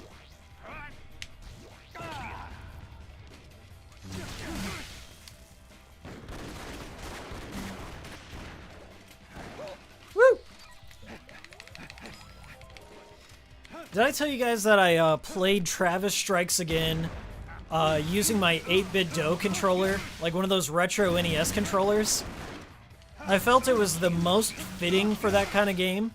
But I was looking at the controls on this, and I could also use it for this. Right now I'm using my Switch Pro controller, and it's neat. Like, it reminds me of playing it on the PS3 with the controller. And I really like the Switch Pro controller. I think it's one of the more comfortable controllers out there on the market.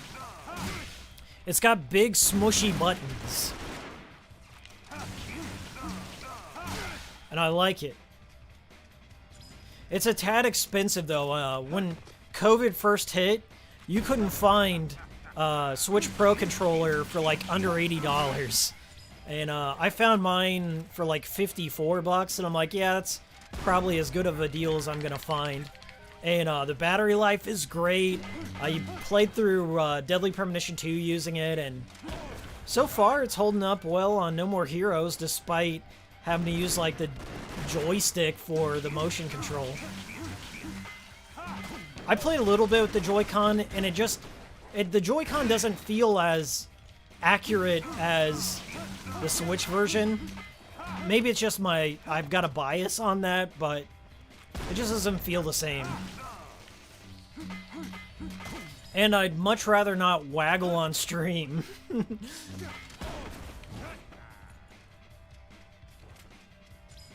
I already did, like, one really embarrassing waggle for my No More Heroes video, so let's not get any more GIFs on there. One GIF is enough.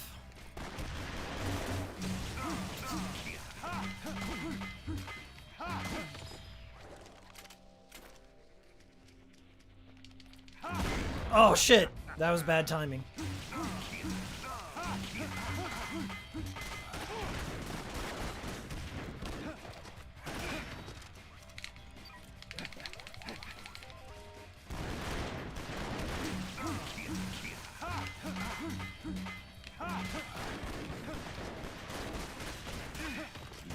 Woo!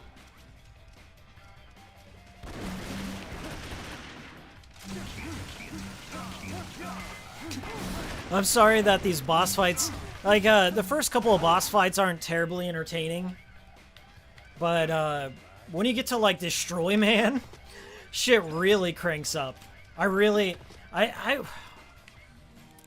Like, my opinion on which boss fight I like the most changes all the time.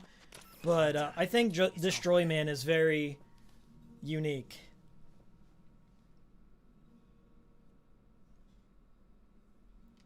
Oh, R.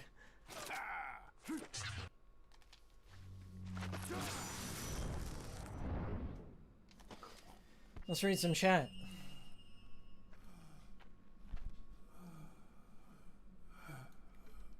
Next song I sing, I know my daughter will love. Did you pass the secret ending boss in Spicy No More Heroes? If you don't, then you aren't a real fan. I won't answer that. I'll keep you guessing on that one. It's open mic night in hell, old man. Sing all you want. Swagmaster says, do you think the lack of motion controls takes away from the game? No. It's still fun. Very fun. Biggeroth says, I found my Pro Controller in a flea market. Just had to repair one of the sticks, but overall it's pretty comfy. Yeah, it's one of the greatest controllers you can buy on the market. I've heard that the PlayStation 5 controller has like 3 hours, 4 hours battery life, and that just won't do. If not every game's going to utilize the haptic feedback or the resistant feedback and all that other shit, or like the microphone, like if the microphone is on, it kills the battery. I'm like, what the... Why? Why not just have a basic controller without all the bells and whistles? That shit just never impresses me.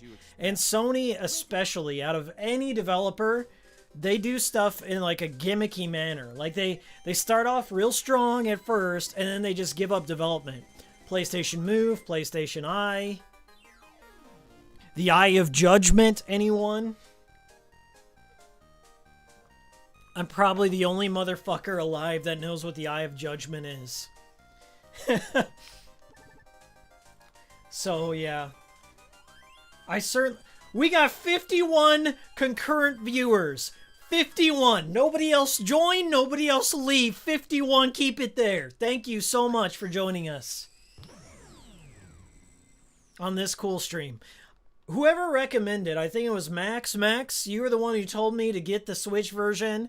I had my doubts.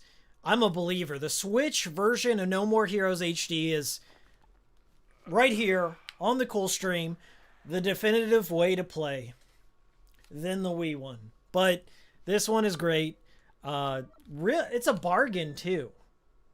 For the amount of polish they put on this game, it's a bargain. And I certainly hope the Zoomers out there will appreciate it. Like I really hope a new generation of gamers find out about this and then join the Grasshopper Discord and request Fortnite skins. I hope the Zoomer gamer out there at Suda51 on Twitter and request a Fortnite inclusion. A skin, a Travis skin. Because that's all he's good for nowadays. Travis Touchdown is only good enough to be a me skin in Smash Brothers. So why not a Fortnite one? Put Travis in Overwatch. Go into the Grasshopper Discord. Tell them you're the #1 fan. Tell them live the future. Tell them your favorite Suda51 quote is live the future. Say you've only done 10 of the 25th ward endings. Tell them that. They'll appreciate it. Just tell them your boy Hikiko sent you, that he introduced you to the series. Live the future. You're a fan of the 26th ward.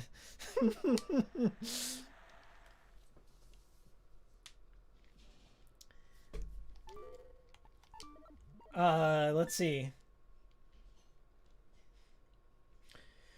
Biggeroth says, I've been so used to the PlayStation layout, but man, the battery ruins my experience every time I want to play something away from my console or PC.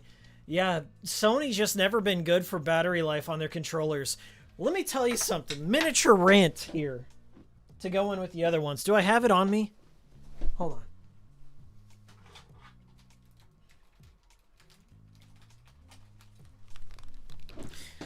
I'm a big retro gamer, guys. I'm gonna let you in on a secret. Old Hikiko here is the biggest retro gamer. I'm a retro game fan, player. I think it defines my taste. I want the past to come back. I want my childhood to come back. but I will not give Sony a pass on the DualShock 3. Ladies and gentlemen, this is the shittiest controller that Sony has ever released. It is way overpriced now. If you're trying to find a legitimate DualShock 3 with all your stupid 6-axis and stuff in there, nowadays, that's not some Chinese clone. That's not a wired controller. That's not some Bluetooth bullshit piece of trash. No home button controller. If you're trying to find a legit DualShock 3 that doesn't have trigger problems, you're in for a bad time. The DualShock 3 is Sony's biggest disgrace. Can't find... So, say you're playing a game like Heavenly Sword or God Forbid Lair and you want to use DualShock 3, you're going to be paying $70 on somebody, and it's a crapshoot whether or not it's legit. This shit right here is infuriating. I need Hyperkin to go out there and make a proper DualShock 3, because for whatever reason you can't use, like, you can use a PS4 controller like I've done it before, but the games that require it, like Folklore, review on my channel, like Folklore, you cannot play Folklore without one of these pieces of shit. And that's sad. And we know Sony and their backwards compatibility. Like, you'll never be able to play Folklore in the future unless you do some sort of wicked mod, coolmods.com, consoleskins.com, whatever. Sony's going to shut them all down. You'll never be able to play Folklore. Fuck Sony. Let's get back into it. Century is Down says, Century is Down, by the way, member and a mod, member of the channel. He has HM next to his name, so he gets special attention from me. He gets special attention. That's how it works. You give me money, you get special attentions and favors from me. Century is Down says, my roommate is trying to play through Nier right now. When he spins the camera around, the menu will randomly open. That happened to me. This DualShock 3, anytime I pressed the home button, the joystick would erratically go up and down the cross-media bar. It was bizarre. I don't know how to describe it. I had to, like, take it apart and contact clean the circuit board and reflow it. It was a nightmare. Why, Sony? Why? Thank you for your support. Century is Down. He is my friend in real life, so it's a little weird. He is supporting the channel, but we are also best friends in real life, too. I'm not just saying that because he's a member. Not just saying that. I really love the Century is Down. He is going to write a guide on Deadly Premonition 2, 100% completion guide. The Century is Down, and once that goes up, I will shill it, because he's doing the Lord's work. He is actively fixing that broken mess. Thank you. Thank him. Thank you, Century is Down. Let's buy some clothes. Do a little shopping, shall we? Come on in, brother. Ooh, everything looks so clean. This guy right here, I used to know his name. I think his name is like Mask Day. Mask Day is this guy. He was on Suda 51's video. I think it was like Famitsu had like an underground DVD, and Mask Day is a real person, and he's Suda's friend. And so he put him in Area 51. So this is a real dude. Suda and him just showed off their t-shirts all the time, and they reviewed Western games on Area 51. Hikiko knows that. You won't find that in any underground internet archive forum, only on Hikikomori Media. Because I did the research that I stole from, from the top mods. The top mods on the Suda 51 fan sites. I'm going to get one of my favorite shirts. And I don't want to hear any bitching in chat. I haven't unlocked it yet. I do love this Lucha Libre. I got some money for it, so let's buy it. I love Viva Lucha Libre. Jacket. Black jacket does match, but it's fucking expensive. I'll hold off. Oh, yeah. I'm loving that color scheme. We got some pants. I don't think you can change kicks in this one until No More Heroes 2. That's Masdea, real person. Suda's friend in real life. I know this.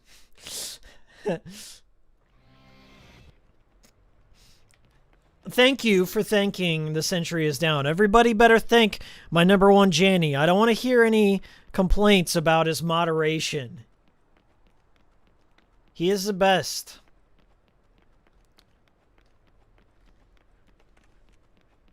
Okay. Let's do another side job. See where the day takes me.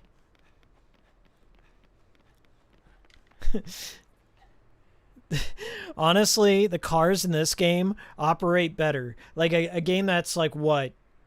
Is it 12 years old? No More Heroes? Is it 12 years old or is it no 13, 14? The cars in this game, a 14-year-old game, operate better and don't pop in and out of existence like Deadly Premonition 2. The cars in No More Heroes are more functional than a 2020 game. Think about it. I'm the asshole for pointing it out. You better love my Jannies. They're the best unpaid Jannies on the internet. 13 years. I was close. I am not... I am obviously a fake Suda fan.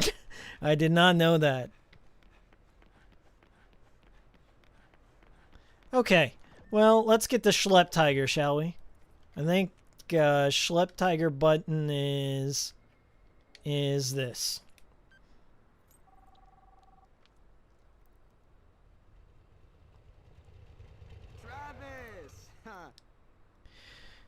The join button is $1 a month. It's 99 cents. 99 cents gets you a loyalty badge. It gets you all the emotes. The more people that join, the more emotes I will have to design. I do take requests for emotes. As long as they are internet appropriate, I will put them in. And I have to understand them. I don't just put in inside jokes. Okay? I have to understand them. Did I kill the map? I killed the map. How the hell did I kill the map? I have eliminated the map. The map is gone. There it is. Hit the join button. Subscribe to the channel. All this money goes into the development of Suda AI. This Suda boyfriend AI.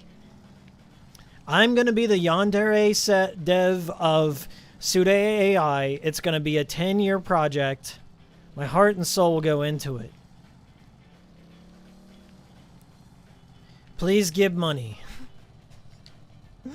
The map is the D-pad button. Thank you for pointing that out. Okay, guys, ready? You guys ready for a little training? Thunder Ryu and his sexual provocations here. He looks a little strange. I know Thunder Ryu has a scar on his face, but he looks like his face is glitching out. Like the polygons aren't flush. Get naked. Stick your butt out. Let's do that training.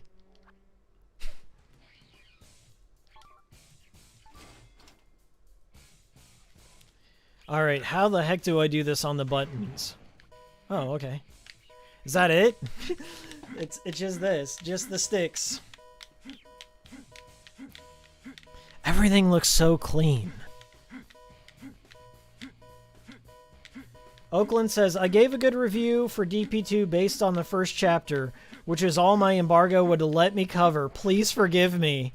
Holy shit. Is that true? Oakland out there, he's a journalist. He's a real journalist, unlike me. So if the embargo was only for the first chapter, good God. You got to take a lot of that criticism with a grain of salt nowadays. I always say that modern gaming journalism is about who's first. You guys ever been in a YouTube comment section and you see that asshole that posts first? That's the gaming journalism. That's the world of gaming journalism. It's get the cliff notes, say a bunch of avant-garde shit and make a joke or two, or say something controversial and be the first out of the gate to do it. Gaming journalists are not your friends, developers out there. I am friends with Swery. We are BFFs. He wishes me happy birthday. But even still, old Hikiko isn't just going to give him a pass on things.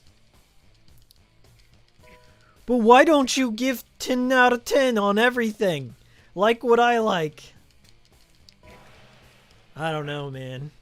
The gaming journalism is fucking bizarre to me. I prefer the outlets that just kind of give more previews than full-on reviews. If you want me to be real about it. Like, I'd rather know that something's coming. But, I mean, that's all a lot of journalists have time for. Is just, well, got to get the review out this week.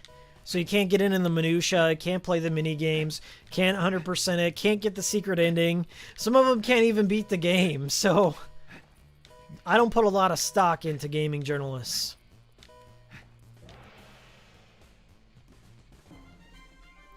Two days before launch, says Oakland. That is insane. Nobody will ever trust me with a review code again. I'll tell you that. I've had developers reach out to me and cut ties because of some of my reviews. When you're an independent one-man show and you don't have a huge reach, they're not knocking on your door first. But you can get them to knock on my door if you hit that join button. You hit the join button and you super chat. They'll keep tabs on it. You patronize me. You do it all of them at the same time, and then they'll give me review codes, and I can get first on the scene coverage. Be a real gaming journalist, and I get, as a perk, I get to sleep with all the indie devs. That's the perk. They didn't tell you about that, but that's the perk.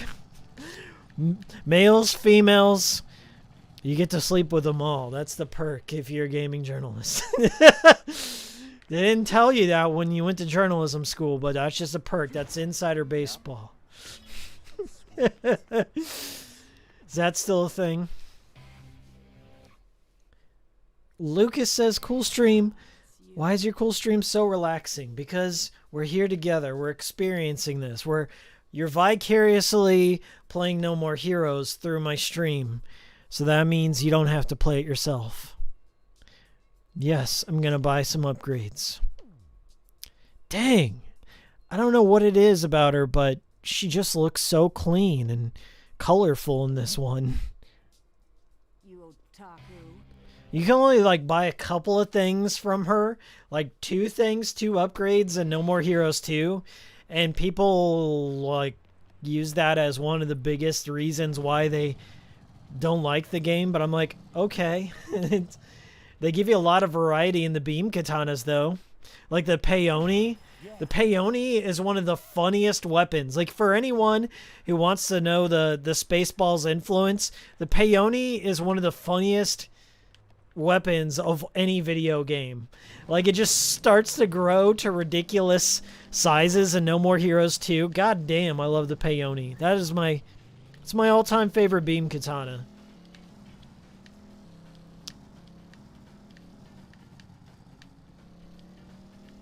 You gotta sleep with Jonathan Blow. You want to talk about somebody who's Ambien? I've listened to almost every Jonathan Blow's like GDC conference. Pull up any Jonathan Blow GDC conference. Listen to his philosophy about the deconstruction of video games. His thoughts on the gaming industry, like in Japanese game design and simple game design and making messages with your work. Just put on any old Jonathan Blow GDC conference if you're having trouble sleeping, and he'll put you to sleep. It's good. It was ASMR before ASMR, guys. Put on Jonathan Blow. Hello. You won't learn much.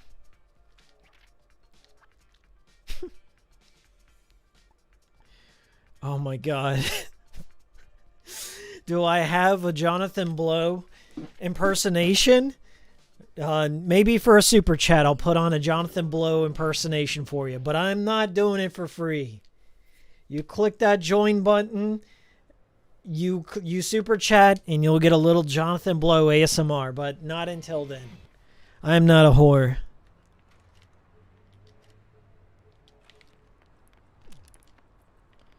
Alright, what are we doing? We're doing a side job. We're gonna find our true path. God damn it.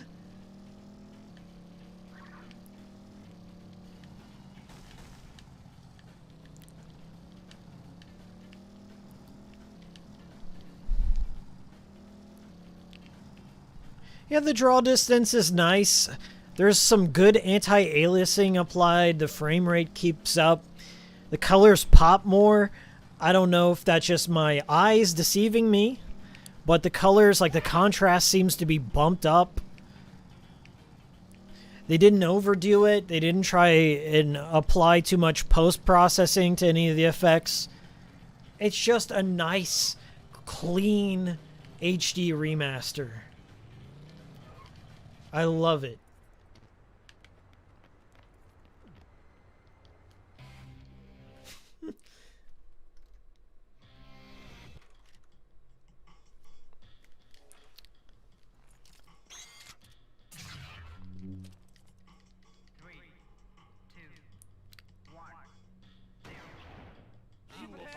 Oh shit.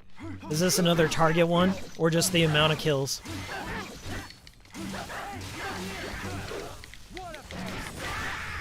I think it's the amount of kills. I didn't really pay attention to the objective. I just like killing things. Can I just kill things? Is that alright with you? Maybe I don't care about its connection to the Moonlight Syndrome. Maybe I just want to swipe around my sword a little bit. Is that alright with you? Maybe I don't care that Suda's operating under 5 different layers of irony to truly appreciate No More Heroes. Maybe I just want to wave around a lightsaber. I'm calling it a lightsaber. No longer am I calling it a beam katana, referring it to the proper name. I'm just going to call it the Star Wars man sword.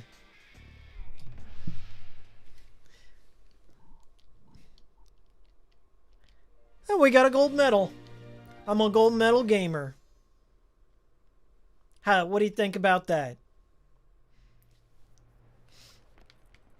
M2 are great. Yeah, M2 has brought a ton of games up on the Switch. They did like a whole Phantasy Star collection for the Sega Master System. It's great if you're into it.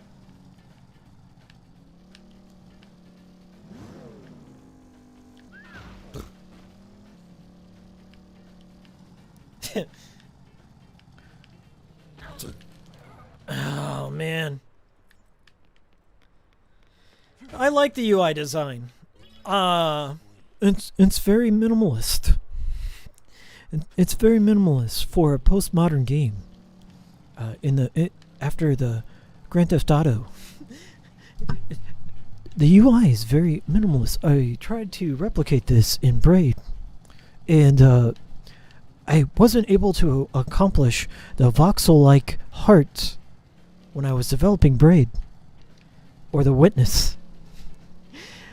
I just found myself returning to the games of Suda 51 when I was developing Braid. While I was deconstructing Japanese game design, I felt that I was also being rused by Suda 51, who was deconstructing Western game design.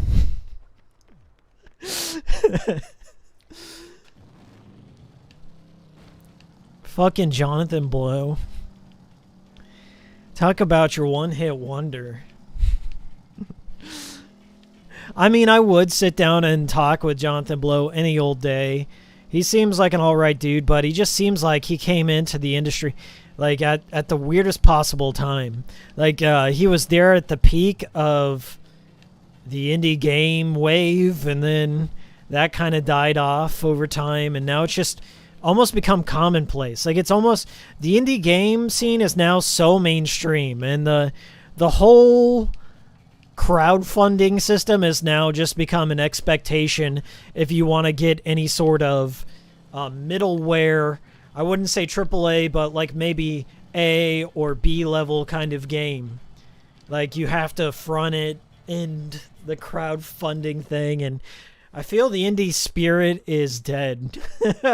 It became the thing. It became kind of like the corporate beast. Like the whole rigmarole is very similar nowadays to funding your game and getting your indie game and following the dev.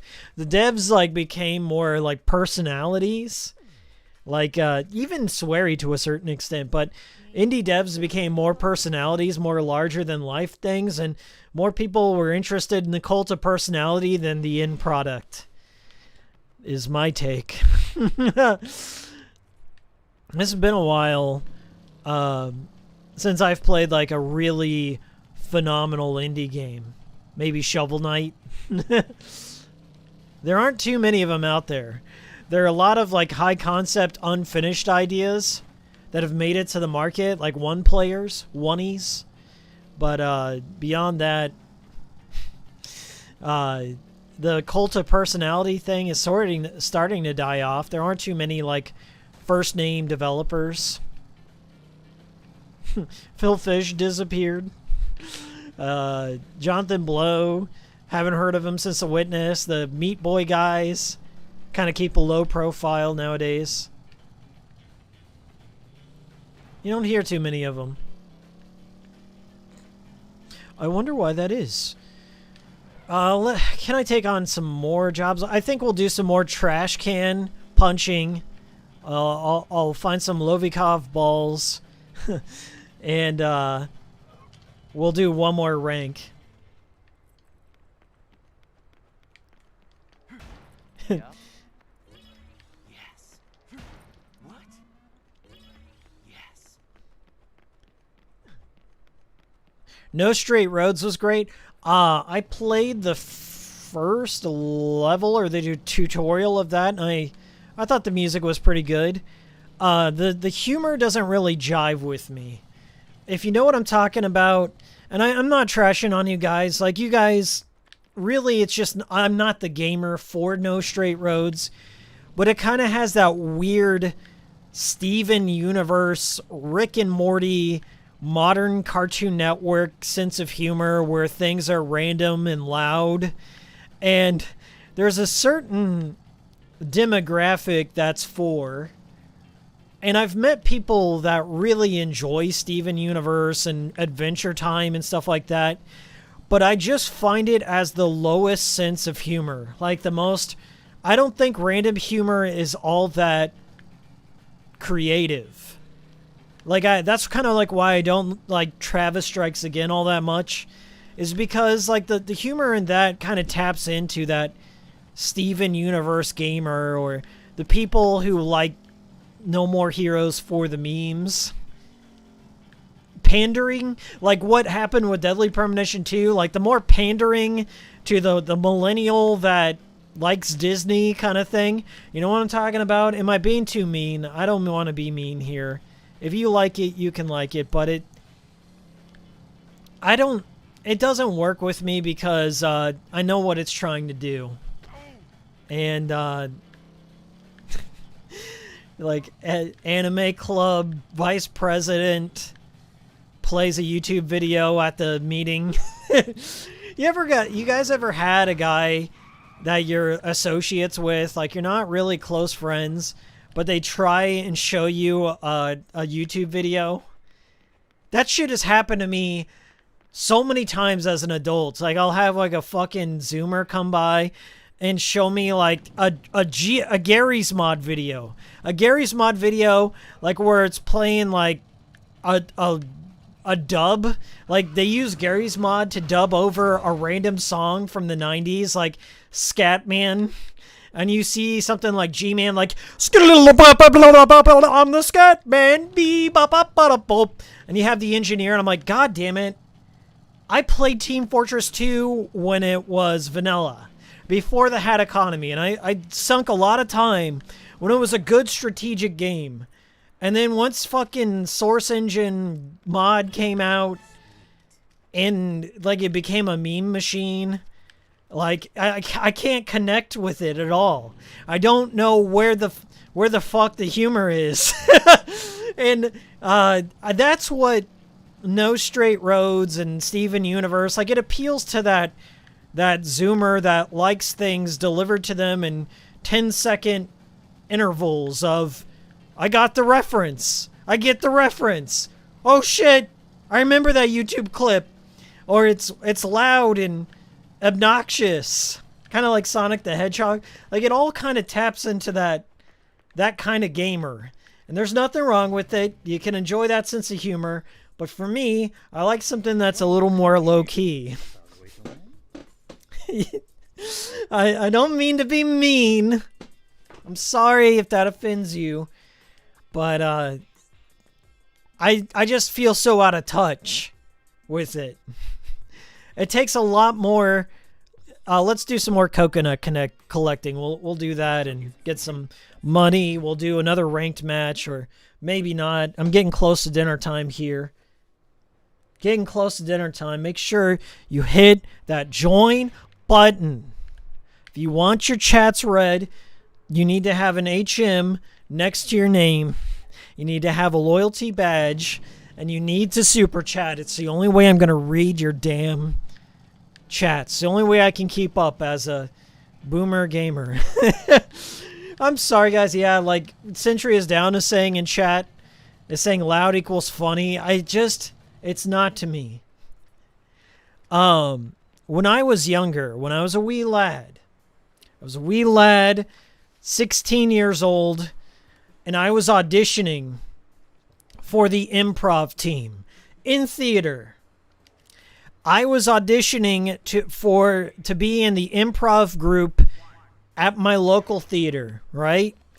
And comedy, like when people were auditioning, you had like the upperclassmen that would oversee all the fresh blood and the talent and stuff like that. And there was a certain type of person that would show up every audition. I'm not saying it's the same person. I'm saying there's a certain type of person that would show up to the audition, and they were the person that thought loud equaled funny, and they would scream. They would go up on the stage in front of an audience of their peers and scream bloody murder, whatever their reaction is to the scene. You're in improv. You're trying to make a believable scene of odd characters coming together. And that person, when they were auditioning, they would just start screaming at the top of their lungs. And there was like a collective wave of cringe that everyone experienced together. But that we were all too nice to say, okay, you're scaring me now. But there's a school of thought in improv, in comedy, that people that think loud equals funny, and it's just not. Jonathan Spotswood with the super... He's a member. Jonathan Spotswood is a Hikikomori true fan with the membership. Got the badge. Unlocked the loyalty badge. Welcome. Give me them badges. You have earned that tier. For your $1 a month? That's easy. We gotcha. You fell for it. You are now, you can never unsubscribe. You are now locked into that $1 a month. Thank you very much. And thank you to all the HM members. The secret club. No, nobody else can join, right? Only the people, that's a lie. That's a misconception. Anyone can hit that join button. Every month, you get a brand new badge designed by yours truly. Designed by yours truly. And then I will read your comments personally when you comment on my videos. When you're in my streams, you're the only ones I'm paying attention to. The only ones. Nobody else matters. 52 live viewers. Can you believe that? I can't. Very proud to be a millennial gamer on the internet. You guys have made my night for this random cool stream. It may be the only cool stream this month. From this day forward, I'm going to be like really serious on my Dark Dreams Don't Die retrospective. I'm trying out new lighting. I'm trying out new research and theories, fan theories that I'm doing. Nobody else out there's doing. So it's going to be a different kind of sweary files, but it'll be just as researched and fun and funny, and it'll be a good send-off to my favorite sweary game. I really like Dark Dreams Don't Die. It's a special game. I started my channel reviewing Dark Dreams Don't Die. The first time, it was like my second or third review. But it's so ingrained into my consciousness. Like, it's one of those games I have a hard time letting go, so I feel Sweary Files 3 will be that closure that I need, and hopefully other D4 fans out there will take something from it. So I will provide that closure. I will be the nipple you can nurse from and find that closure milk. I will feed you, baby birds. I don't think baby birds nurse. Okay, mammals. I will feed you like a sloth. And you can nurse from this teat, this information and closure about D4 that you are about to receive. From me, from Hikiko. The warm nipples of your boy HM. But in order to provide me with more nourishment to allow for me to produce more milk in my nipple glands, my sloth glands, you're going to need to hit that join button. You're going to need to hit that join button. Super chats are nice too. I'll accept them, but I need to know who the true HM guys are. The true HM fans have hit that join button, and they get the nice pink and green channel colors designed by yours truly that took me 2 minutes to make in Angle in Photoshop. Only the true fans can have that badge. And that applies if you're watching this on the archive. You're watching the Cool Stream archive, which I'm going to leave up this month. Maybe. If you're watching this archive, you can still hit that join button. We're going to do some more pizza. We're going to make this a gold. You can hit this at any time. That join button's going nowhere. Patreon.com/Hikiko. Going nowhere. I know there's some rumors that I was going to pull away all my funding. I was going to take away the join button. I was going to take away the super chats. I was going to take away the Patreon. Those are just rumors. Don't listen to those guys. The money, the way to pay the channel is still going to be around, okay? I'm going to try and keep a way for you to pay me for my content as long as possible. There may be a limited time affair. It may go away. But that all depends. There's got its supply and demand. There is a limited supply on the amount you can support this channel. What that limit is, there's only one way to find out. Hit that join button. Get the nourishment from the nipples of Hikiko. You will drive me to continue to steal research from underground Suda 51 forums. Okay? The seething gives me the energy. It gets me aroused. It makes the milk taste that much sweeter. Every time he posts my videos on 4chan and pretend to be me and get my, learn my posting history, the better the milk tastes. Just letting you in on that right now.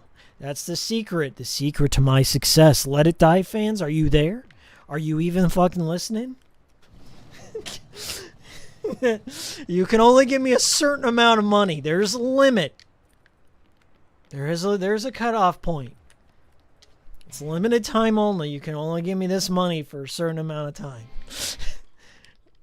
But that's an insider secret. Only I know that right now.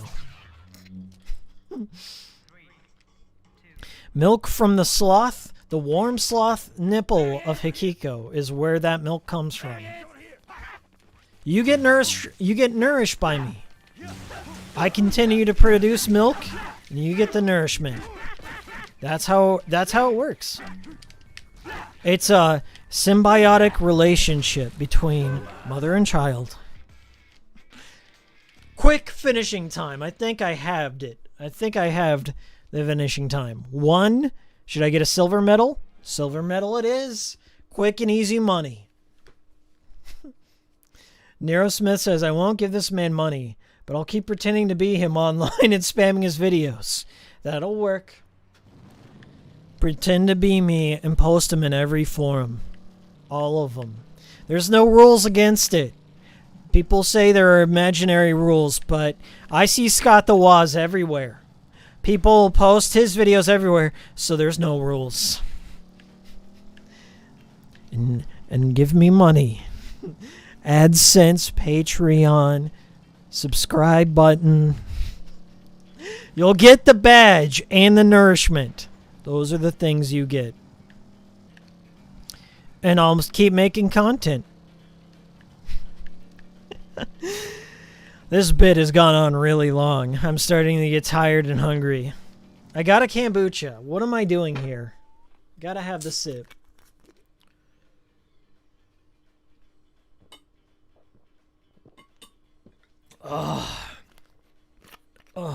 Bubbly. Not every streamer out there likes kombucha. Not every streamer wears a Hassie shirt online and has also made Hassie emotes, exclusive Hassie emotes. But I have. Caption Panic 98 says, I'm going to get murdered for saying this, but Scott is overrated. I've never watched one of his videos, but I know he's been chosen. He's been chosen by the claw. Ooh. He's been chosen. He's astroturfed.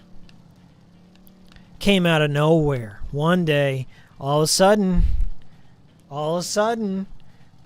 8-Bit Eric is getting filtered by the algorithm. 8-Bit Eric's Nintendo content, bottom of the SEO list, while Scott rises above. How did it happen? It's a crime against humanity. But I'm seeing it. I'm noticing the pattern, guys. I see it. It's unfair. There's certain people that have been making Nintendo content. Rue was making Nintendo content long before. Where's his 1 million subs? Rue got filtered. Hikiko got filtered. He was chosen by the claw.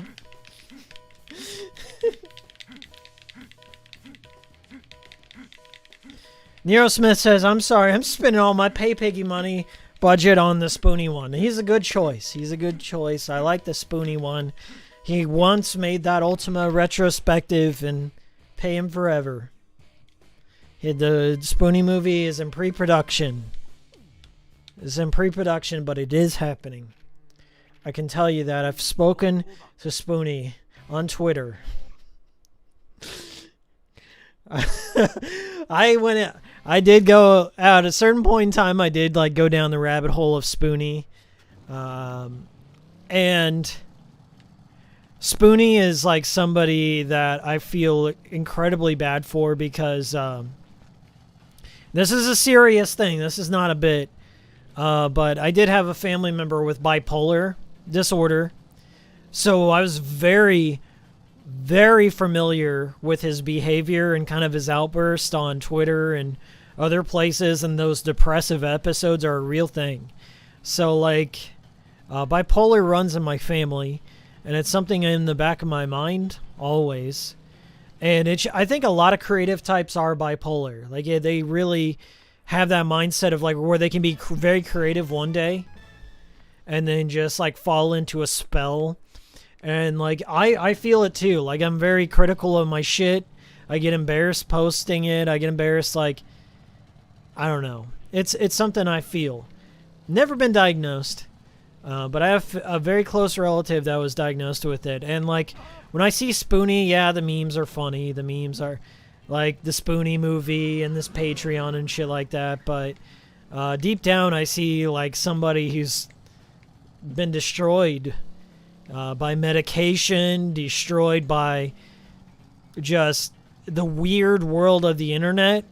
Like, he had eyes on him all the time. He had constant fanboys tearing him down and documenting his whole life, and he just couldn't take it. And I guess Trump just ruined him. Trump was the point of no return. The moment Trump was elected, Spoonie was never coming back. And it's sad because I go back and I watch Spoonie's younger content, and the dude was amazing.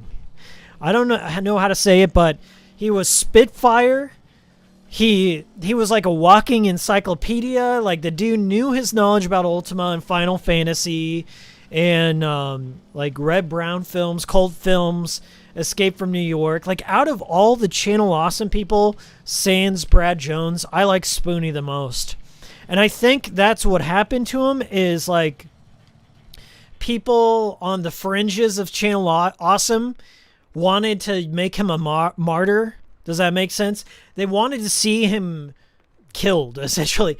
They wanted to destroy his YouTube career and deplatform him because he was talented, because he was just naturally funny. He was gifted. And because of that, other Channel Awesome people on the fringes all came out, tried to cancel him for, like, a Twitter joke, and, like, he took it to heart because he actually cares. Like, that bipolarness, that hyper emotions, like, really did cut him like a knife.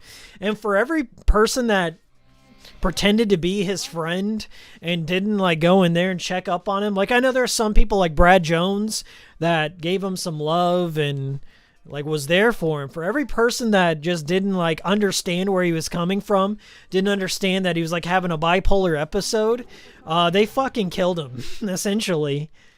I hate to say it, but there are certain people that are responsible for modern day Spoonie, and he lost the fire.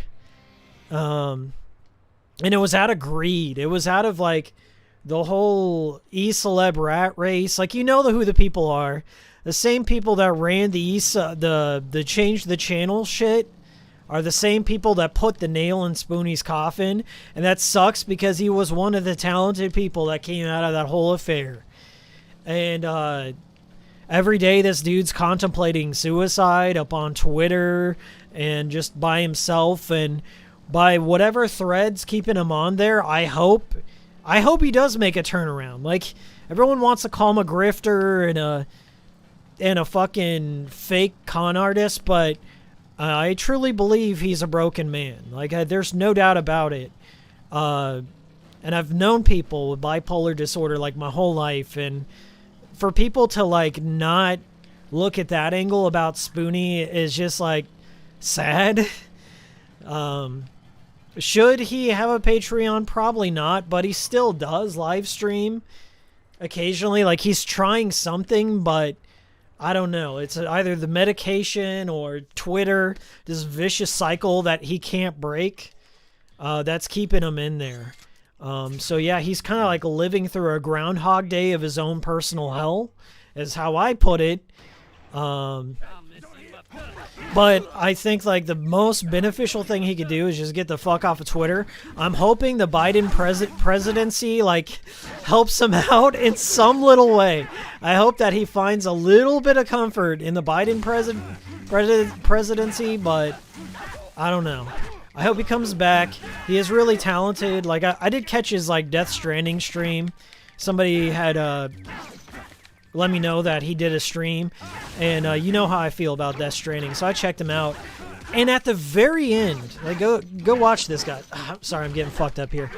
At the very end of his Death Stranding stream, there's like a moment of clarity. There's like one of those lucid moments where he comes out of it, and like old Spoonie is there, and he's talking just about his problems and makes some jokes, and he smiles a bit.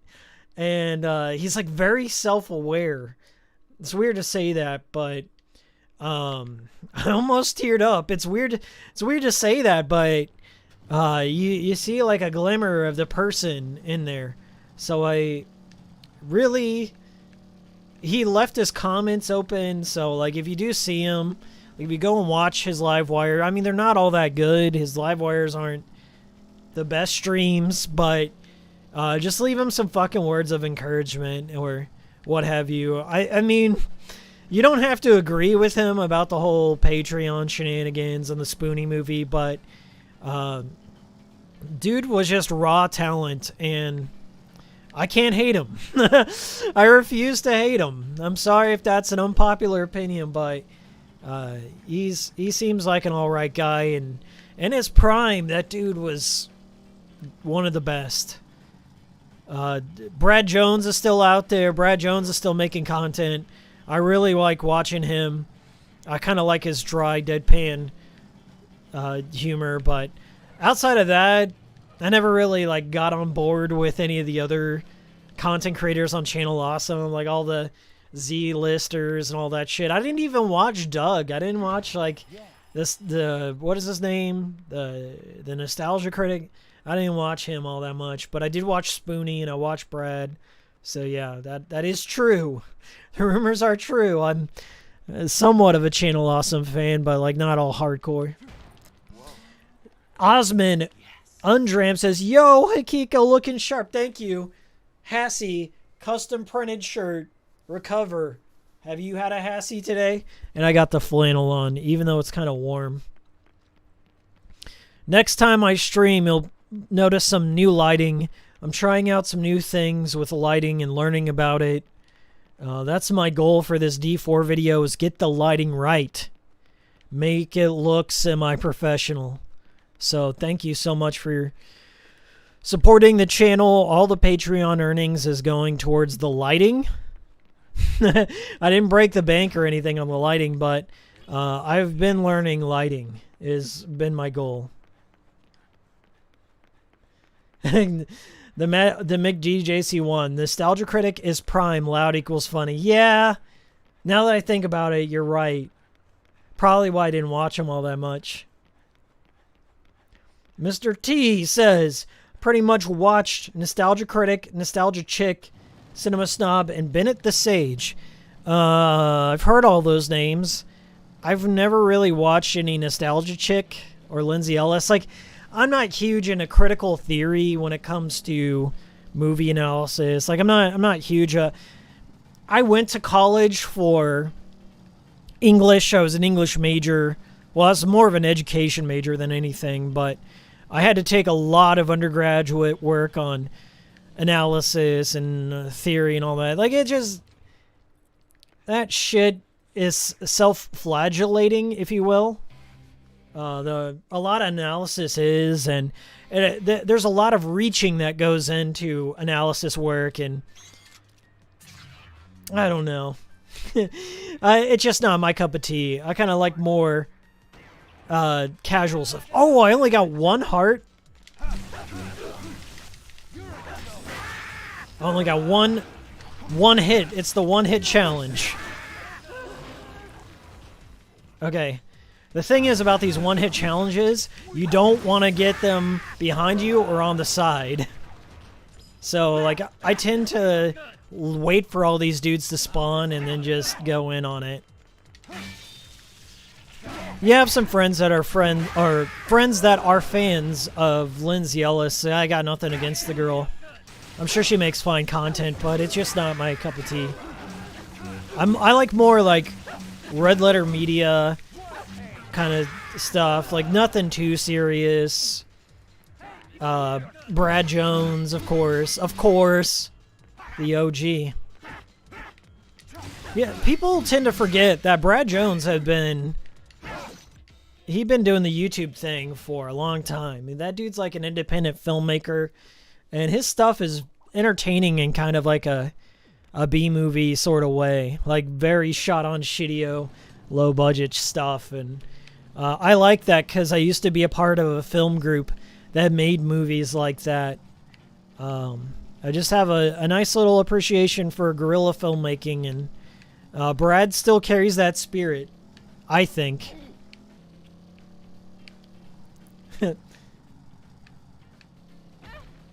Jeremiah Tisdale, did you miss anything? You missed a lot.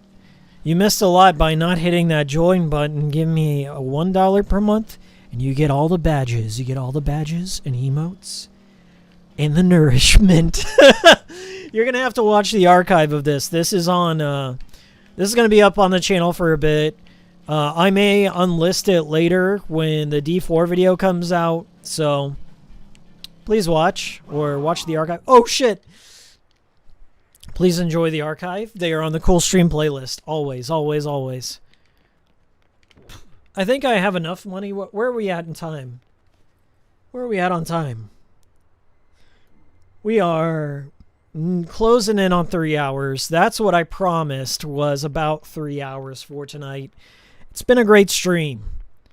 We covered a lot of ground. And we didn't retread the same topics, so that's good. That's very good as a streamer. Hit the fucking join button. Give me the super chat. Give me the Patreon. Give me the AdSense. And you can keep this channel alive. I still don't have enough money. More dumpster punching, I guess. More dumpster punching. Well, let's find some. I forgot how big the caps are for the rank matches. A nice chill stream. Chill stream. I think you're misremembering what the name of the game here is. Hikikomori Cool Streams. Been here since what, 2015? I'm not even sure what my first stream was. Like Dino Crisis 2. I 100%ed the game. It was good. It was a good stream. I dabbled.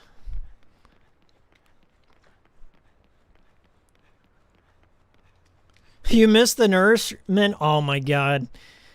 You're going to have to watch. This was such a charged, high testosterone stream. My testosterone levels were on all-time high. Pumped and primed. High tea. I took all my hair pills today. Everything, all the moons aligned. The red moon, the phases of the moon, Suda 51, #1 Grasshopper fan. Right here. I've proven my worth. Ask anyone. Oh, and you also missed the new AI I developed. I developed a brand new AI, Suda Boyfriend version 1.0. So if you aren't watching the cool streams, you are missing out on all the latest dev work. I'm developing my own AI, which I will release on GitHub when it's finished. The only way, then this is true, guys, the only way you can support development is by hitting that join button. You hit that join button, you're not getting nothing for something. You are getting badges. You are getting loyalty badges, and you are getting emotes. Custom channel emotes, hand design, and the more people that join, the more emotes I can drop on you. And that money goes into designing Suda Boyfriend. Yep. Sorry to say, it's true. Malvado shill fixed you for you, Santi. Right there. We got Malvado with the HM badge right next to their name, which means I will read their chat, and acknowledge them. Acknowledged. As a human. Alright, do I have enough money yet? What's the cap on this one? Jesus. This can be unforgiving with the cap. How much let me, I think I can find out here. I have $176,000. Jeez. Is it 200K? This is like kind of early on. No More Heroes kind of is like a slow burn when you don't have that many jobs to do or missions to complete, but it gets really good and open. If you're not hitting that button, that join button, and getting a badge, I'm not reading your comments. I'm not reading your fucking comments. You're pretty much a drone to me. You're a hive mind, nothing person. I'm sorry. Sorry you had to hear it, but there's a family going on here. A parasocial relationship, and you're not on the ground floor. You're not getting the nourishment you need. And you'll forever be a Suda 51 poser. And if you are that way, you'll never get past the Suda 51 fan gates. Sorry. It's just how it goes. Jeremiah Tisdale, maybe I might answer that question again. Maybe I already answered that question. If you showed up in the streams, if you hit the join button, maybe I might answer it again.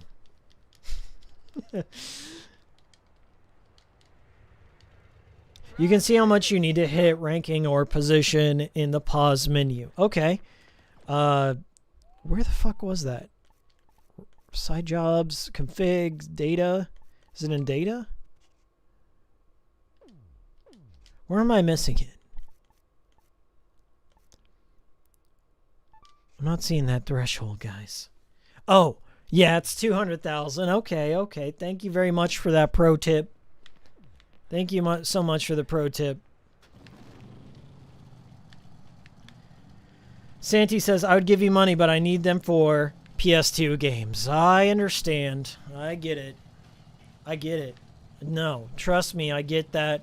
That's the only valid excuse. If you're buying PS2 games because Sony won't support backwards compatibility for PS2 games, and you've got to go at your own and buy your own library, no hate from me.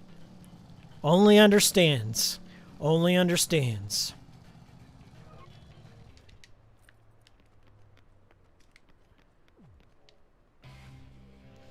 I don't see. I hate saying that. Like I don't prefer like one over the other. There's no ranking system for No More Heroes games. There's something about each one of them that I appreciate. Okay, I guess I don't look at things in terms of better or worse. Maybe. I mean, I could be a hypocrite in saying that, but. They're both good. they are both good experiences. I don't regret playing them. I wouldn't change too much about them. They're experiences you can only get one place and nowhere else, so they're great. I'd say overall, No More Heroes 1 has a lot more to offer, but not everything is like missable, or like I don't miss not being able to go around Santa Destroy. Doesn't bother me. I like the retro inspired jobs. I like the streamlining of jobs. I like the streamlining of assassination missions. Say that 5 times fast. Jasper Bat. Yeah, Jasper is a wacky thing, I guess, or a wacky choice, but wouldn't be the first time. But he does, yeah, I can see your point. He does kind of cheapen the overall. He kind of like adds to that whole thing I was on before when I was talking about the whole meme nature of No More Heroes and how it's, in my opinion, and I'll say this right here on the stream, you can hear it now, and you can hear it again on 4chan and the Suda threads. But I totally agree with this sentiment that the Sword Action trilogy, although I love No More Heroes, and I definitely recognize its contributions to getting Suda51 some recognition in the mainstream, I love No More Heroes, but at the same time, I think it's killed his creativity. Like, it almost ruins the ability for him to make another Flower, Sun, and Rain, Silver Case, Killer 7, that sort of stuff. I think it really puts that off the table. Could also be a change in the marketplace. But I kind of think No More Heroes 3 is good, that we're getting a new one. It's going out to a new generation. I'm sure it'll be great. But I don't know. You're not going to see another wild, ambitious, art house Shinji Mikami produced collaboration, maybe. I hope that's not the case. I hope that he finds some success with either the HD collection, or maybe he's got some Let It Die money or something else to fund his, like, grand departure.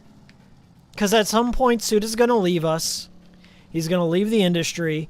And I hope that whatever money he's tucking some away to make his, like, last dream game, if that's Kuriyami, if that's Killer 8, even though there's a Killer 8 mode. Did you know there's a Killer 8 mode? If you beat Killer 7, you can play Killer 8 mode. You can play as Young Harmon. Did you know that? I did know that because I've beaten Killer 7 multiple times. But I hope that it's not the end of the art house Suda. That's my hope. That's my wish. My wish as the #1 Suda51 fan on 4chan. As the #1, the Ichiban. As the developer of Suda51 Boyfriend AI, I hope I am not wrong. That's all I'm saying. But I think after you do need, and I've said this before, my arguments on my Grasshopper B-sides is you gotta make a licensed game sometimes. That's what Suda's mindset is. He is a developer for hire. I would like to call Suda an assassin punk rock game developer. Those are my original words. But you gotta do that to make the scratch, to make the art house film. And I, as Suda51's best friend and #1 fan, would like to see him make something more in line with Killer 7, Flower, Sun, and Rain, and even the 25th Ward, because I have the Platinum Trophy. I was the first in North America to get the Platinum Trophy. I looked it up. I got all 100 endings on the PS4 copy. Let me show you.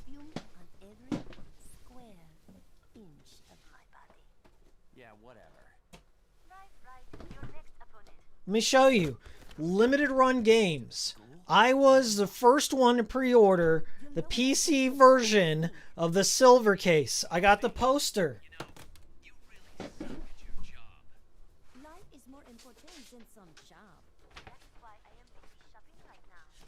Notice the poster. Look at it.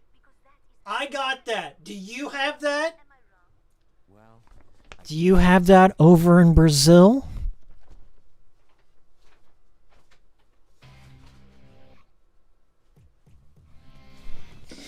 You don't have a Silver Case poster like I have a Silver Case poster because Limited Run Games doesn't ship to Brazil. Your e-penis is smaller than mine. You saw it first here on stream. Nowhere else. I have it and you don't have it. Also,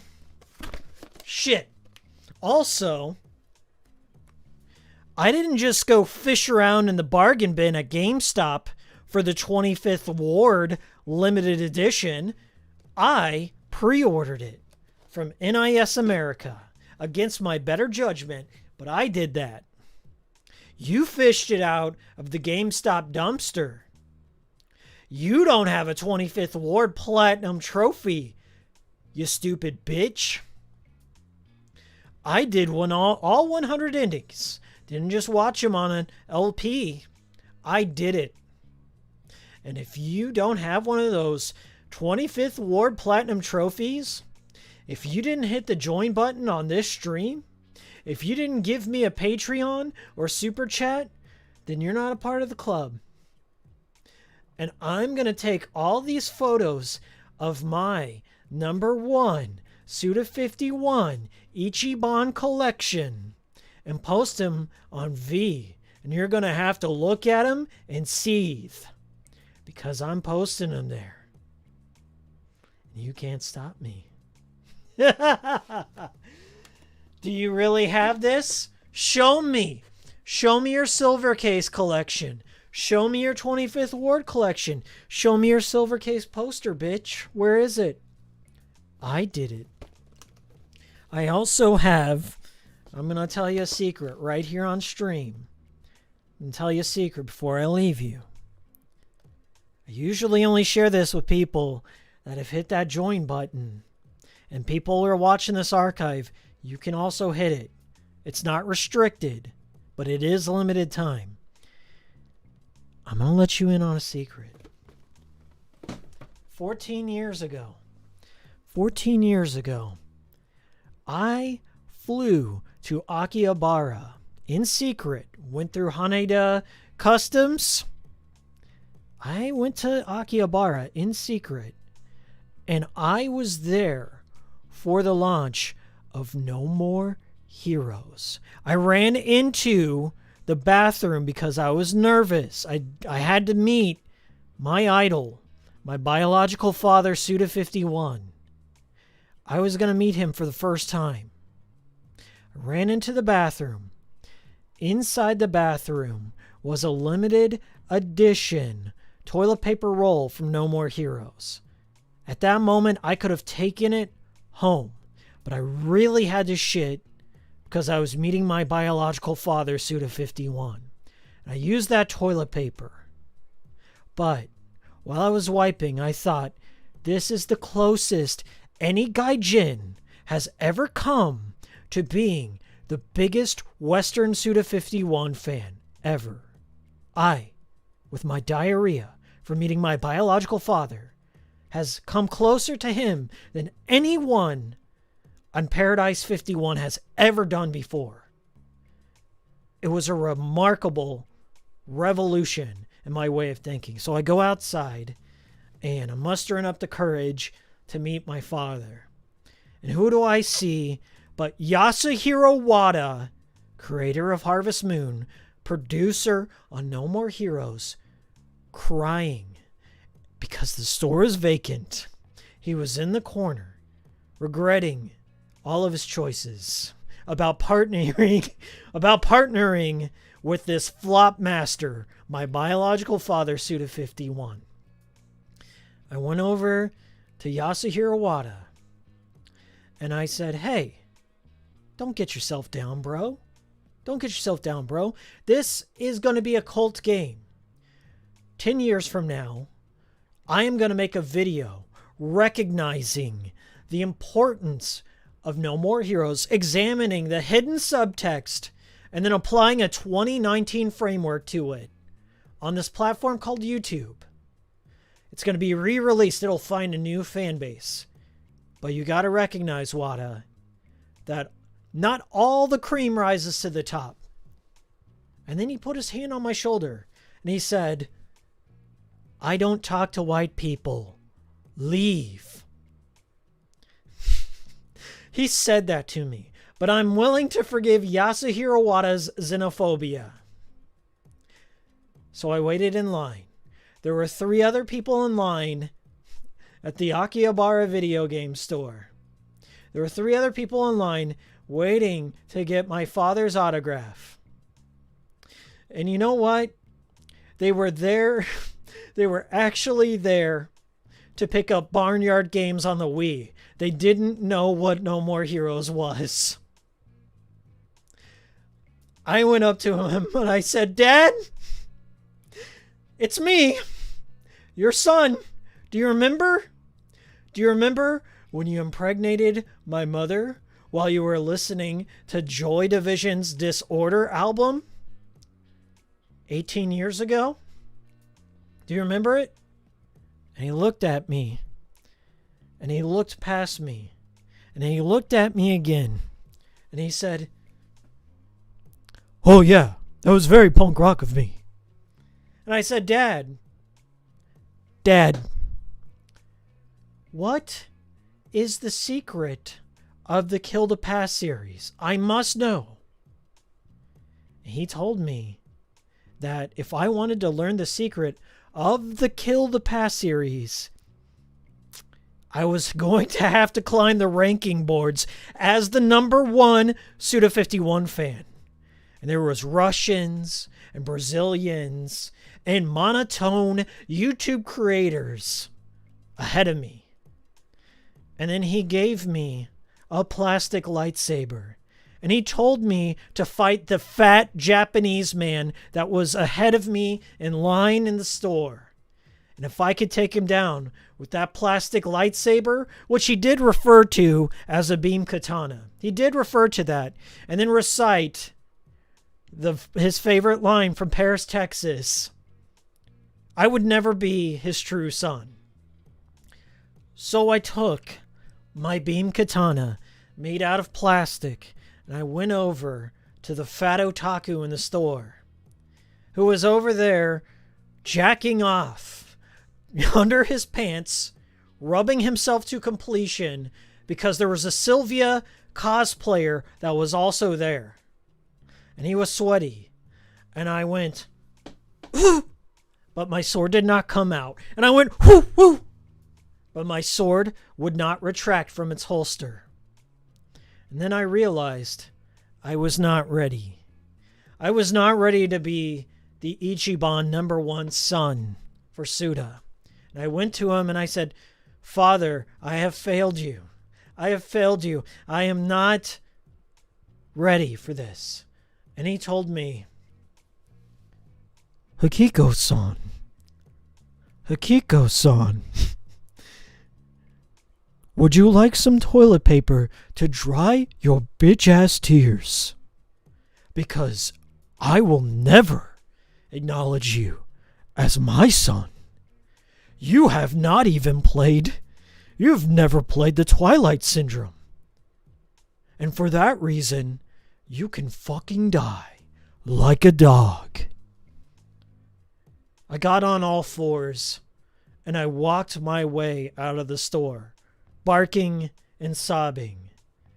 Yasuhiro Wada called me a bitch on the way out, flipped me off. I got back on that plane, and ever since, I've been working my way through Paradise 51, trying to earn my father's respect. And that's the true story. The origin story of Hikikomori Media. I'm sorry it's come to this. I'm sorry I'm not worthy. But one day, with your help, by hitting that join button, becoming a member, supporting me on Patreon, I can climb the rankings boards. If you pretend to be me on 4chan and post my videos, that helps me climb the ranking boards. There's no other way. I'm sorry. I'm doing this on a personal conquest to earn my biological father's respect. I'm sorry. That's the truth. I've been holding out on you. I am Hikiko. This is the Hikikomori Cool Stream. This will be on the Hikikomori Cool Stream playlist. We're reaching the 3-hour limit. Support me on Patreon. Support me in Super Chat. Support me on the join button. And I will listen and read your comments. But other than that, I can't. Unfortunately, I'm physically unable to read through the chats unless there's an HM logo next to it. It's just a physical impairment I have. I will see you all next time, maybe.